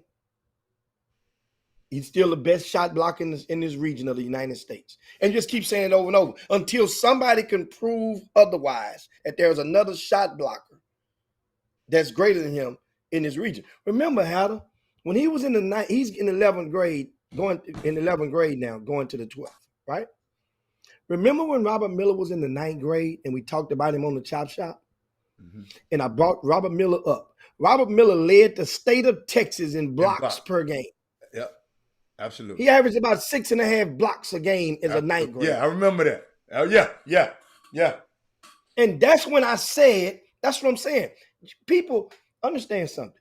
It's not me versus this, me versus that. It's just that I'm pretty good at taking a factual, and using that as a talking point, as a marketing aim. And once again, some of you guys that fits this mold, or this description will understand what I'm about to say. And I've said it again just yesterday. If person ain't never sold anything, if you've never sold nothing before, then that means you sold something you would describe as a salesman. Now, if you've ever sold a good product before, something that you know was good. Now, there's a lot of guys that sold things before, but they sold snake oil, for example. Well, that's a snake oil salesman. In this case, I've sold good product, good work before for a long time. Well, and so that means I know how to find something in there to market. Back in the days, some of those guys some of that work had a scorpion on it. I say, you ain't have to say nothing. Hey man, I got that scorpion. Everybody wanted the scorpion on them things happen. Yeah, everybody wanted the scorpion. You got a scorpion, you don't gotta even do nothing. You ain't gotta stick your paint in it. You, do nothing. You know that scorpion gonna do. But back to the reality though. In regarding the young man, Robert Miller, he has one last platform, one major platform to play his way into serious consideration for the McDonald's All-American game. Now, that's what I'm talking about. And that will come from June the 26th to July the 1st at the NBPA Top 100 camp in Orlando, Florida. Let me tell you something. It don't even make no sense to think about transferring no schools. That's what some of these people, they get. That's the funny part. If people come soliciting and you need to transfer, you can go. Everybody is going to see what you do in Orlando. Robert Miller III. Jimmy, that's the biggest lie the devil done told, man. Keep on. No, it's the biggest lie. Yeah. If he goes and performs very well, remember, it's like 115 kids gonna be there. He gonna have to go at it now. Consistently. Yeah. All you gotta do is block shots though, Halle. He ain't gotta, because I'm going to be there planting that seed. Yeah. Hey, that shot blocker in the, you see? No, you can say it in the country. I'll be a little bit fabricating, but at the same time, I can throw that out there. But he better go out there and give me 3 blocks. If he does, then know what they're gonna say when they see me. The next day, cheat. You was right about that Miller kid. Cheat. He blocked them shots. But then they're gonna ask the ones that's really interested. Well, can he score? Can he do this? Well, coach, just watch him. You keep watching. He's done this before, but that ain't what I'm marketing the shot block. He can get you possessions. When you start talking possessions with a coach, that's most important. Especially with a head coach. Most important. Possessions, that's what they value. Yes. See, that's what they value. And hey, Jimmy, let me help you. They don't want nobody in there turning that damn ball over me, because they value possession. If you're in there turning that damn ball over, and like somebody talking about shoot, talking about some kids need to shoot. Some coaches tell kids to never shoot. Man. The coach telling his ass not to shoot for a reason. If you in my practice, Jimmy, right? If you in my practice and your ass can't make a shot in practice, what the hell I'm gonna tell you to shoot it in the game for? King Sticks. Let me put it up there just so we can know who we talking. Ain't nobody taking his confidence if he in the gym and can't make a shot. So I supposed to say, well, maybe they gonna fall, Sandra. Hey, man, your wife done popped in. Maybe, Sandra, they gonna fall when I get in the game. I ain't made that all week in practice, but when I get in the game, they gonna start falling. But keep going, Jimmy. I want you to. I want you to address that. Yeah, I mean, it's choices and consequences. If you're gonna shoot the ball a lot, you better hope it go in. Because even if it go in some cases, if another kid is wide open in a higher percentage shot, then that parent or that gonna notice that you are freezing their kid out. So even if it goes in, they will tolerate you as long as it goes in. But once your shots start rimming out and start missing, then they become convinced, and then you become convicted of being the ball hog. And once you get that jacket, then that's a reason for somebody to start looking elsewhere or looking for a better situation or to try to undermine and get your better way, get you outed from the situation that you're in. That's the thing, depending on how talented you are. And you think about it. I mean, way back in the days, how to think about, hell, when Allen Iverson first came in the league, led the league in scoring and turnovers, shot everything, but he wanted that scoring title. When Philly was losing, somehow somebody convinced him to sacrifice some of those shots to get other guys, Eric Snow, a closer shot, or get other guys, a better, get them involved. And guess what? A happy team. They start to win. They make it to the NBA Finals. They win the first game, beat the Lakers. Then Tyronn Lue stepped over and they end up winning 4 straight gentlemen sweep. Now he stepped over Tyronn Lue. That's right. He stepped on Lue. Yeah, he stepped over Lue. Yeah, he did Lue like that. He didn't know. Yeah, right. He stepped. Yeah, he stepped over Lue little ass with them braids. He had them braids in his head back then. I might have been at that game, Jim. Yeah, both of them did. That was part of the influence. So that's the thing in regards to that, guys. You are like I said, I'm still Nas Price in Greater Houston. He's our most recruitable 9th grader. Okay. Well, right now. Okay, right now. That's good. Now. That's good. It's not bad. Remember, that camp is 9th and 10th graders. So Nas Price going there and probably to give him a grade based on my expectation, the alphabetical grade, I would give Nas, by him being a 9th grader, I would give him a C-, because it was more than scoring. I watched him play. He was involved. He wasn't disconnected from the team. He had good energy. He was rooting his guys on. The guys was just taking shots. They didn't have confidence in Nas to get him the ball. And once he give it up, it wasn't coming back. Coach, I love this right here when people say this. I love this. He ain't no control because they ain't gonna pass the ball. I tell you one thing. I done been in a lot of these things. Jimmy, don't them guards be missing? They miss a lot. You gonna get the rebound. Go get the damn rebound. I don't never want to hear no big bad guy. He ain't passing me the ball. Go consider every rebound, because he missing. Go get the ball and consider that a pass to you. I never bought into that excuse.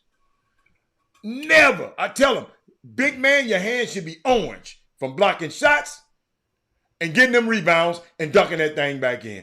No excuses, big man. Talk about, and parents, y'all need to stop. They don't pass me the ball. Go get the rebound then, bro. Ain't nobody told you. I ain't never heard a coach say, look, Melvin, dude, don't get no lot of rebounds today. Yeah, I'll go get a steal. Don't go. That's enough rebounds, Jimmy. Don't you go get no more today, sir. Go get the rebound. Go get a steal. Get out in the passing lane. Make something happen. Quit waiting on somebody to give you a basketball. Because them guards ain't giving it to you. How about that? Somebody asked you, said it wasn't missing a thing about Miss Curry pulling that ring off. Who's Miss Curry? Hold up. Let me show you. Sandra, you still there? Watch this. Watch it.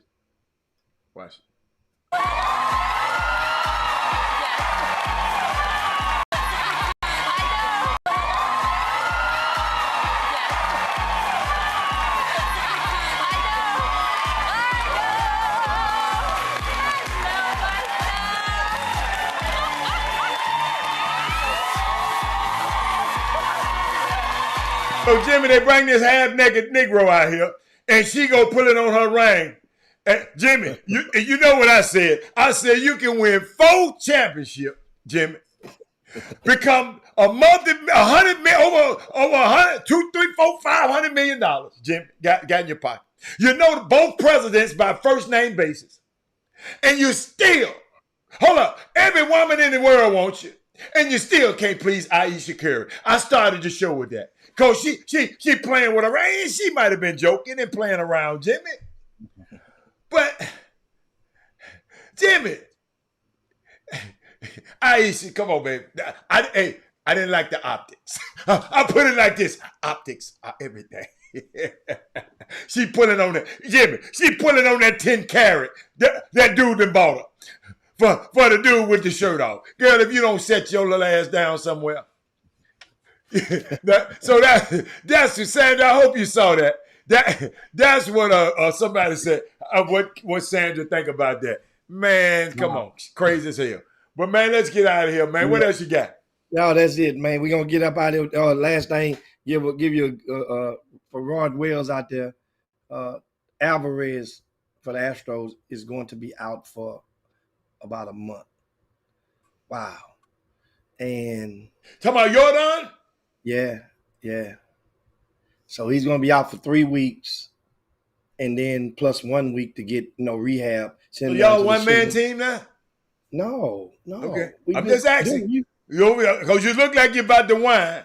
No, we good shape. But the thing is, the injuries just keep coming on this Astro team, and it's like next man up just gets right into play, and we keep going. Remember now, Altuve missed most of this season now. Yeah. He just came back a couple of weeks ago. Yeah. Made his debut. You didn't say nothing about that when my boy Brantley- Tatis was hurt. I said, yeah. But keep going. Tatis was, hold on. No, he was hurt. I'm talking about he hurt. That's why he was trying to use the juice to get back. Duh. He was trying to use the juice to get back quick. Tatis missed. He got suspended for 80 games. Jimmy, I'm talking about he was trying to get back from the injury. Okay, but he still could have made it back. If he just couldn't have taken it, he would have made it back for the playoffs anyway. He missed the But playoffs. he tried to get it back quicker. He wanted to juice it. And they still beat the Dodgers in the first round without him. But now tell me about this Osiris team y'all got out here. Astro. Listen. I mentioned Altuve and missed the most chunk of the season. Okay, Michael Brantley ain't played yet, right? So now What's wrong with that dude, man? Man, that shoulder, I don't know. Something wrong, Jimmy, with that big. With something wrong, man. It real in-house yes. with what's going on. Let me tell you what I thought at first. What'd you thought? They put all that money into Abreu, right? And got him from the White Sox. Right. That is Moody. Y'all can take him back. He heavy trash. Take him. He won an MVP 2 years ago. We get this joker. He ain't hit but 2 home runs all year. Something like that. Garbage. So he just started playing good ball a couple of days ago now. Here's the deal. Doug say Michael Brantley 76 years old. No, I like Brantley, man. But I like Brantley too. Here's what I thought, Adam. I'm thinking that they wanted him to come along slowly because it wasn't no room for him. So many guys are playing well on the roster. And they got him. They couldn't use him as a DH because Alvarez, they use him primarily as a DH. They couldn't throw him at first base because you can't not start Abreu after putting all that money up on him that fast. You got to give him a chance. Well, we gave him a chance, but you got to keep him out there. So what did they do with Brantley? The young center fielders, that little boy from out of Clearbrook High School, Adam, Jokes, the brother. Yeah, I saw him. Hey, man, that man. Woo. But Jimmy, why y'all losing? No. What place y'all in? Second. We're in good shape. With despite all Lance McCullers he hadn't even. Dude, he might be done. I hope not. I hope not. No, we got what's Jimmy, he got to have another Tommy John. No, Garcia got to have Tommy Johns. That's the salsa, the Garcia. Oh, I like him. He's out for the rest of the year. Okay, but Lance McCullers. What's wrong with him? That's our ace. But what's wrong with him? What was wrong? The timetable has been extended. He's supposed to come back. Remember? What's wrong with him, Jimmy? It was an arm injury.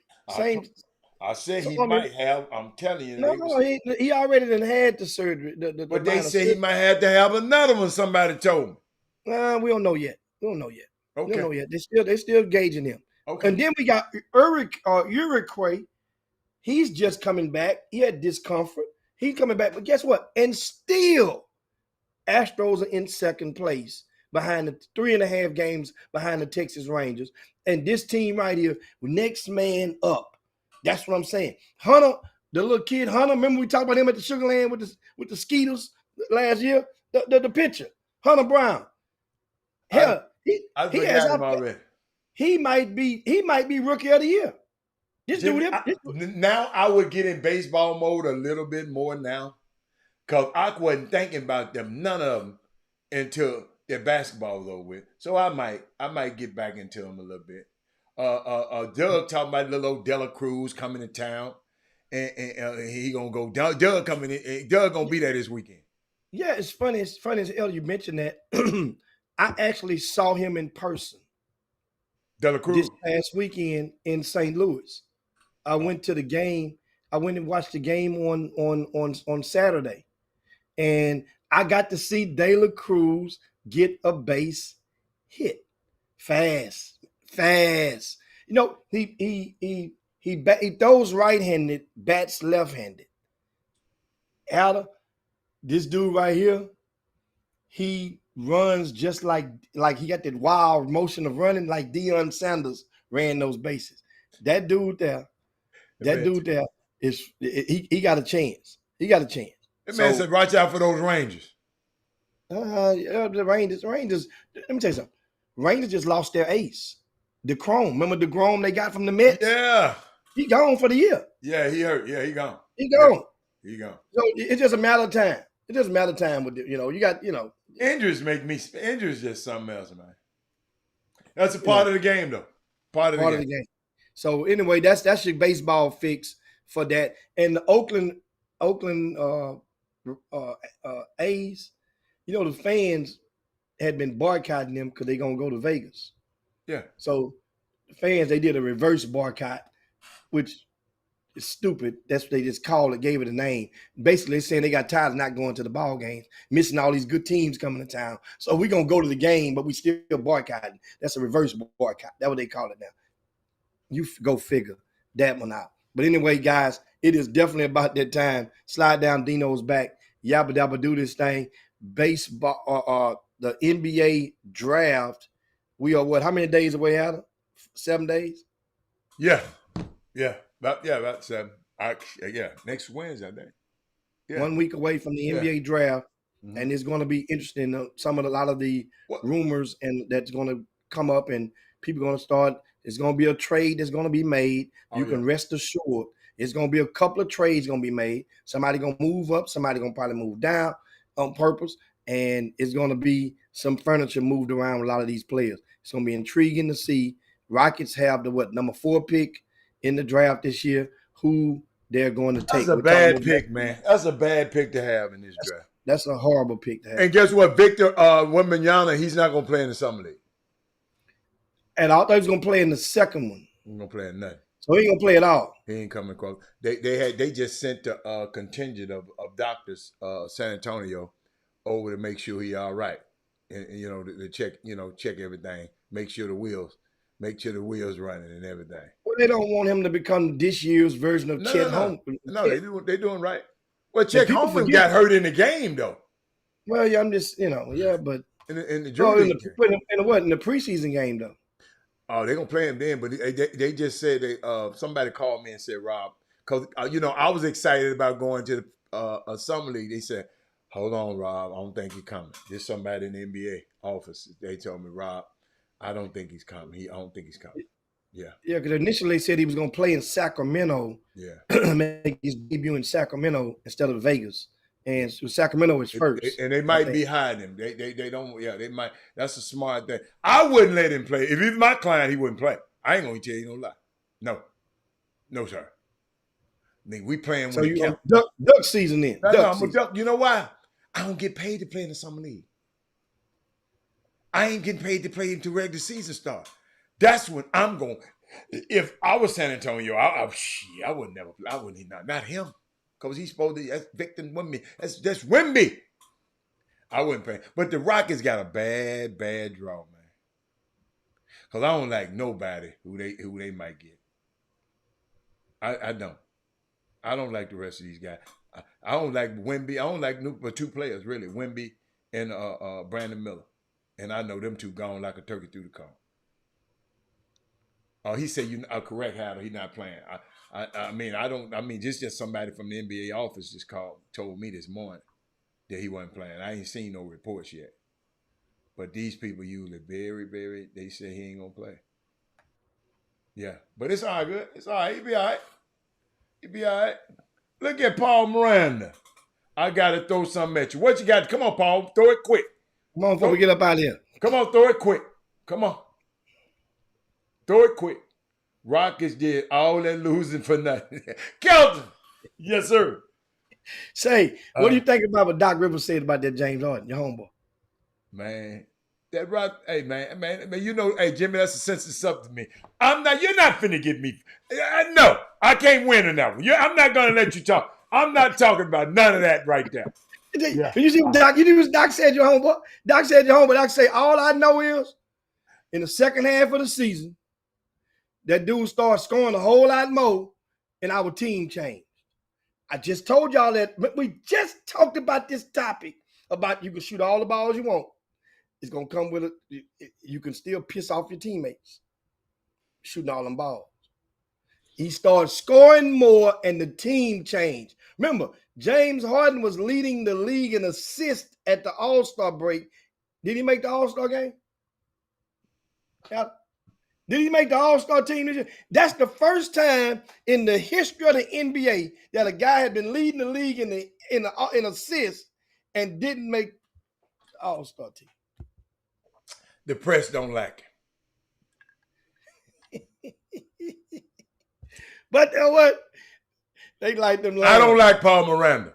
They like them lamb chops at 13, though. They get that. They get them lamb chops. They like them lamb chops. I don't even eat meat, and I be wanting to knock out one of them lamb chops. They like them lamb chops. Boy, them folk be loving them lamb chops. I be sitting there saying, oh, I want to eat one so bad. Hey, Paul Miranda, I don't like you no more. I don't like you no more. He told me the other day, I don't like kids. I said I don't like the kids dribbling. I don't like James and all that dribbling. No, I don't. I ain't never said, I'm talking about him too. He beat the hell out of the ball. But boy, he got about 400 million reasons to beat the hell out of the ball. Somebody got to get kiss of death. Hey, Jimmy, this is going to be a weird draft. Y'all remember I said weird draft?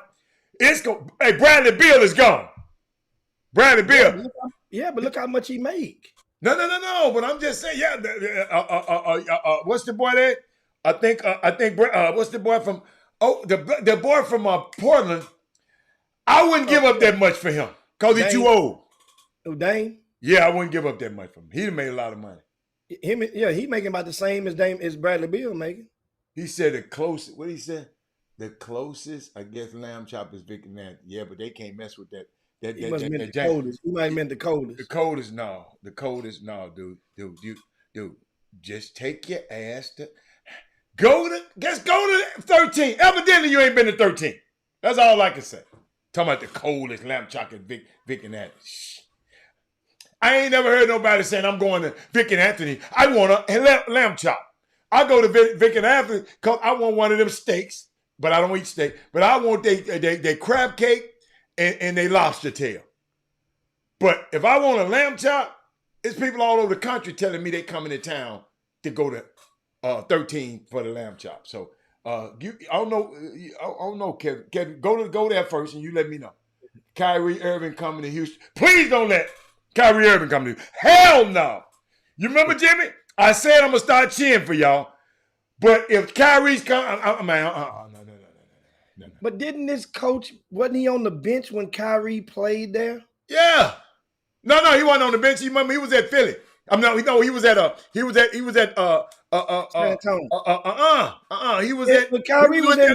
with the Nets. When Kyrie was at Boston, he was at the Nets. So because Emmitt is stable 1 year was his first year. He made a hell of a pass, boy, in that 1 year. 13 is a sweat box. I don't know when you talking about as a sweat box. It wasn't sweating when. See that? When did you sweat there? When you sweat at 13? He must be talking about in the basement. In the boat. No, the basement is cold. You mean outdoors on the balcony? Shit, it's gonna sweat outside on the balcony. That's what man, all these folks be talking. Probably ain't been to the damn restaurant, man. Show me your receipt. Send me your receipt what you paid for. Send Chop Shop Htx at gmail.com. Send me your receipt, Lionel. Let me see if you really been there. Unless you just heard what somebody. See, Jimmy, I know these folks that be running their mouth in Houston. They run their damn mouth, Jimmy. That's all they do. At the tables, okay. Well, I just went that other day, and it was nice and cold. Maybe they didn't want to have on yours. Maybe you look like you need. No, I'm gonna leave it alone. Maybe it look like they need to heat your ass up out of there. Kyrie trying to get a management with Cuban. Hey, let me tell you something. I think Mike. I just hope if Kyrie don't sign back with Dallas, I hope he don't go around there blaming Nico, because Nico didn't have nothing to do with it. Mark Cuban pulled that trigger, y'all, and I'm letting y'all know. Mark Cuban pulled that trigger. And I don't know about Jaylen Brown. Jimmy, they keep talking about Jaylen Brown coming here. I don't want him. I don't like Jaylen Brown. Good people. You know what thing? He's a nice kid, though. Yeah. I'm not going to say nothing bad about Jaylen Brown because I'm not going to, at every turn, I will remind everyone in earshot about Jaylen Brown and the stuff that he sacrificed shortly after the George Floyd. Oh, yeah. A couple of years. Him and Malcolm Gardner. If I don't say this type of stuff, when I'm reminding you guys now, because we forget real easy. So I'm not even, hey man, good. That don't mean I want him on my team. That don't mean I'm trying to win. I'm talking about if I'm the GM. You ain't winning no time soon with that mess they got there anyway. No time soon. What? You ain't winning. Not in the West. Now, if they was in the East, you might have some. What you say? We got some mess. What mess we got? We had a mess what mess we got? With the Rockets? They ain't got no mess. They just had somebody didn't know. They just had the wrong coach. That ain't no mess out there, man. They got Jalen Green, man. They got the green machine. What is you talking about? Now, let me tell you something. In the history of basketball, there ain't been a guy that wore fingernail polish to lead a team. Only one guy you know that wore fingernail polish. Allen Iverson wore it. No, I'm talking about. If he wears, y'all think it's nice. Oh, that's I ain't fast. talking about clear. I'm not talking about clear. I'm talking about he be wearing pink. Allen Iverson used to wear pink. Like he was AKA. No, I'm just kidding. I ain't never saw him with no pink. Kevin Allen said, Kevin, that's why. One. Kevin Allen, you can like Jaylen Brown. I don't want him on my team. That's all. Shit, if he can't play with if he can't play with Jason Tatum, how the hell he gonna come down here and play with somebody else? No, but that dude understands though. Hello. The Jaylen Brown thing would be that guy basically saying this would be in the wishful thinking, but we don't know. We are yet to know how much power that the upper management is going to give the coach towards making a pick. So we're going to see. That might have been part of the deal. They might let him say, we'll let you pick this first one. I got two words. Ime Udoka. He gonna turn some into sugar. he gonna turn some slop into sugar. He gonna cuss everybody out in the building. So if some of them guys on that team don't like to get cussed out, they better get out now. I'm just telling you. Hey, he gonna have them guys. I ain't saying they're gonna win the championship, Jim. It's hard to win the championship. But guess what? I'm talking about the playoffs. Oh, they make the playoffs next year. Rockets make the playoffs next year. I guarantee. I'm like Charles Barkley. I guarantee you they make the playoffs next year. Okay, in the West. Okay, just count them up. In the West. I don't count them. Start with Denver. Denver, free space and bingo. So they're playoff for sure. So Denver, we're talking about the for sures. Denver, Phoenix. I'm not so sure Phoenix gonna be there, but keep going. Oh man, in the playoffs, they're a lock. Okay. In the playoffs, Denver, Phoenix, Golden State,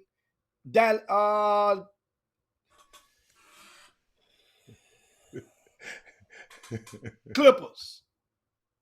Them locks, because the Clippers are going to be healthy.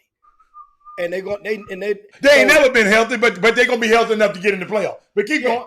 That's 4. You can count them all you want to. You better put Houston in there. Hold on. Then we go Sacramento. Now we go to second tier.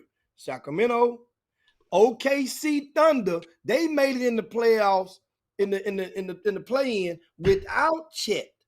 You got Chet with these guys. Now only reason they made the playoffs because Kyrie and them quit. Dallas quit because Dallas should have been there. So that's the only reason they made it. Keep going. But I give it to you. No, they were the 9 seed. I give it to you. The Kings, Kings gonna be there. I named the Kings. The Kings, I said the next four. Kings, the OKC, Okay. the Pelicans. The Pelicans is going to be there. Okay. Zion, once again, they got He gonna get traded, Jimmy. He gonna get traded. He out of there. Yeah. But keep going. Yeah, Keep going. Keep going. But whatever they get, Memphis gonna struggle. Memphis gonna struggle. Understand something. Whatever they get for Zion, think of it like this: you didn't even have Zion last year. That's right. That's right. So whatever they get for Zion, and they're going to get something for Zion, it's going to help their team. Jimmy, guaranteed, the Rockets gonna be in the playoff. They're gonna be in the top 10. The Lakers is that fourth team in its second tier. So that's just 8 teams right there. I said Lakers, Kings, Thunder, Pelicans. That's the 4th tier. So now you get those last. You got what? That's 8 teams. Then you got 2 more slots. You copy my whole fucking flow. I didn't mean that. Keep going. and so the next 2 teams would be what? You talking about? It depends on the hammer. The Memphis Grizzlies, because that means Ja be back. And at that time when he comes back, he's gonna come back for All-Star break. They're not gonna hit him that hard.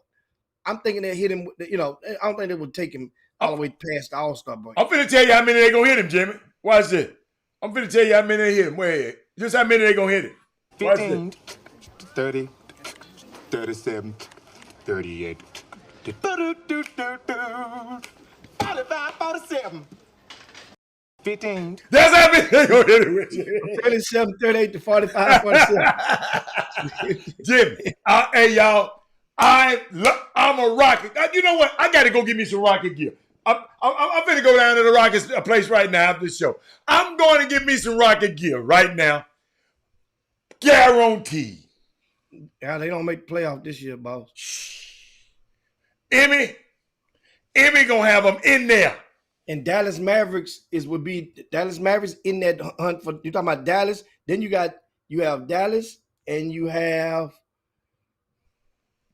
You know what? I don't like y'all people just rooting against my hometown team. I can't stand you people that's rooting against the Rockets. I got a problem with y'all telling me about what the Rockets doing. I'm a Rocket now. I'm back. I left for a few years.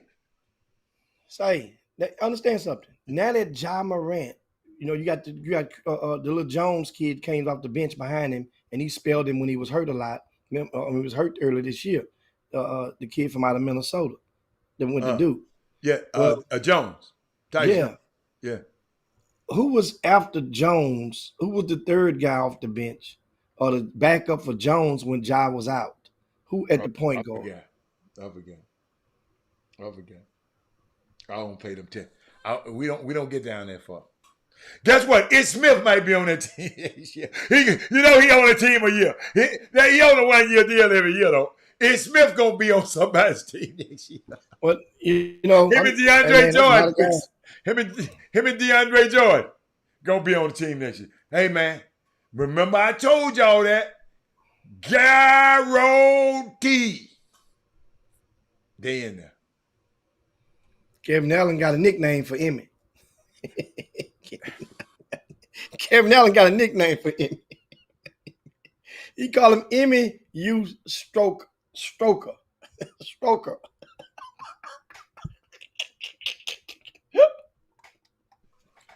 Hey man, I'm finna get off this show, man. I don't like none of y'all no more. Y'all share the show right now on your way out the door. We see Emmy U Stroker. Jimmy, I'm really surprised at you. You didn't even mention Golden State, so you don't know what you don't have. I mentioned Golden State. I don't remember you mentioning no Golden State. That was in my first 4. Oh, okay. The first 4 teams was Denver. Okay. I said Denver, Phoenix, Golden State, and I said the Clippers were my first 4. Okay, all right. I'm going with the Rockets, man. I'm Rockets. I'm a Rocket. Rocket Man. I'm going to be playing that song, Rocket Man. I'm going to bring it tomorrow. I'm going to find it. I can hear y'all right now, man. These wasn't his kids he playing with. These no, wasn't his dudes. I ain't going to say that. These wasn't his dudes, man. That ain't college. Boys, this ain't college, Jimmy. Them young boys just don't get it. You think they're going to change all their habits in 2 months for him? Shoot. Okay. Then you tell me it's a players' league Ain't that what you said? Yeah, we got players. Players ain't finna. They ain't Get what we finna do. Get what can I tell you what we finna do? Get what you know it's a copycat league, right? We gonna use, what his name? Afron. We gonna use him and Jalen Green the same way they got used Joker and Jamal Murray. We gonna run them off that thing and run. Oh, yes, we are. Yes, we are. They got the same skill sets. Yes. I guarantee y'all. All we doing is trying to get us some more shooters. Get us a Bruce Brown. Bruce Brown might come over because they don't like him too much over there. You gonna make Jimmy, it's on. I'm telling you, man. I'm telling y'all. He talking about Minnesota. No. As long as they got Carl Anthony Towns, they ain't gonna win a damn thing. Yes, sir. What up? Little Paul Moran. You stroker. That man can't. You stroker. Hey, man. Listen.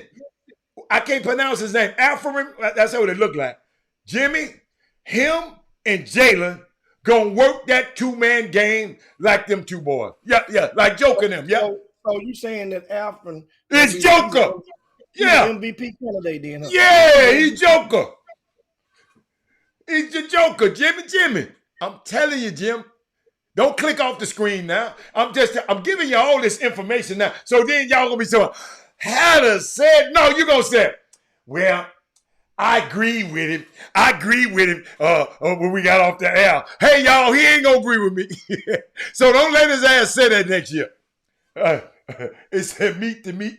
Man, I ain't talking about meet the meat Emmy. Man, y'all leave Emmy Adoka alone, man. You better be glad he don't want y'all wife. Say. What? Before we get up out of here. What? What the hell happened with that baby face and that Nita Baker, man? Oh, Nita Baker, you know she's a diva. She a diva. I can't talk about her though, Jimmy, because she's an icon. See, you done froze up. See, you're trying to be messy, and look what happened to your ass. Yeah, it's gonna fall up. Get them on land the plane. Get them out of there. We out of here. We see y'all. They got you. All see how you looking. You see how they got you looking on that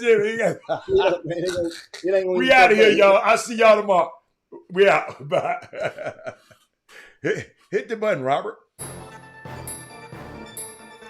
Jim Hicks. Rob Hatter. You are now tuned in to the Chop Shop. I'm Retro. Let's get it.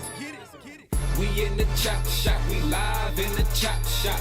We talking sports talk. We live in the Chop Shop. We in the Chop Shop. I'm talking sports talk. So turn your dials up. It's live in the Chop Shop. We in the Chop Shop. We live.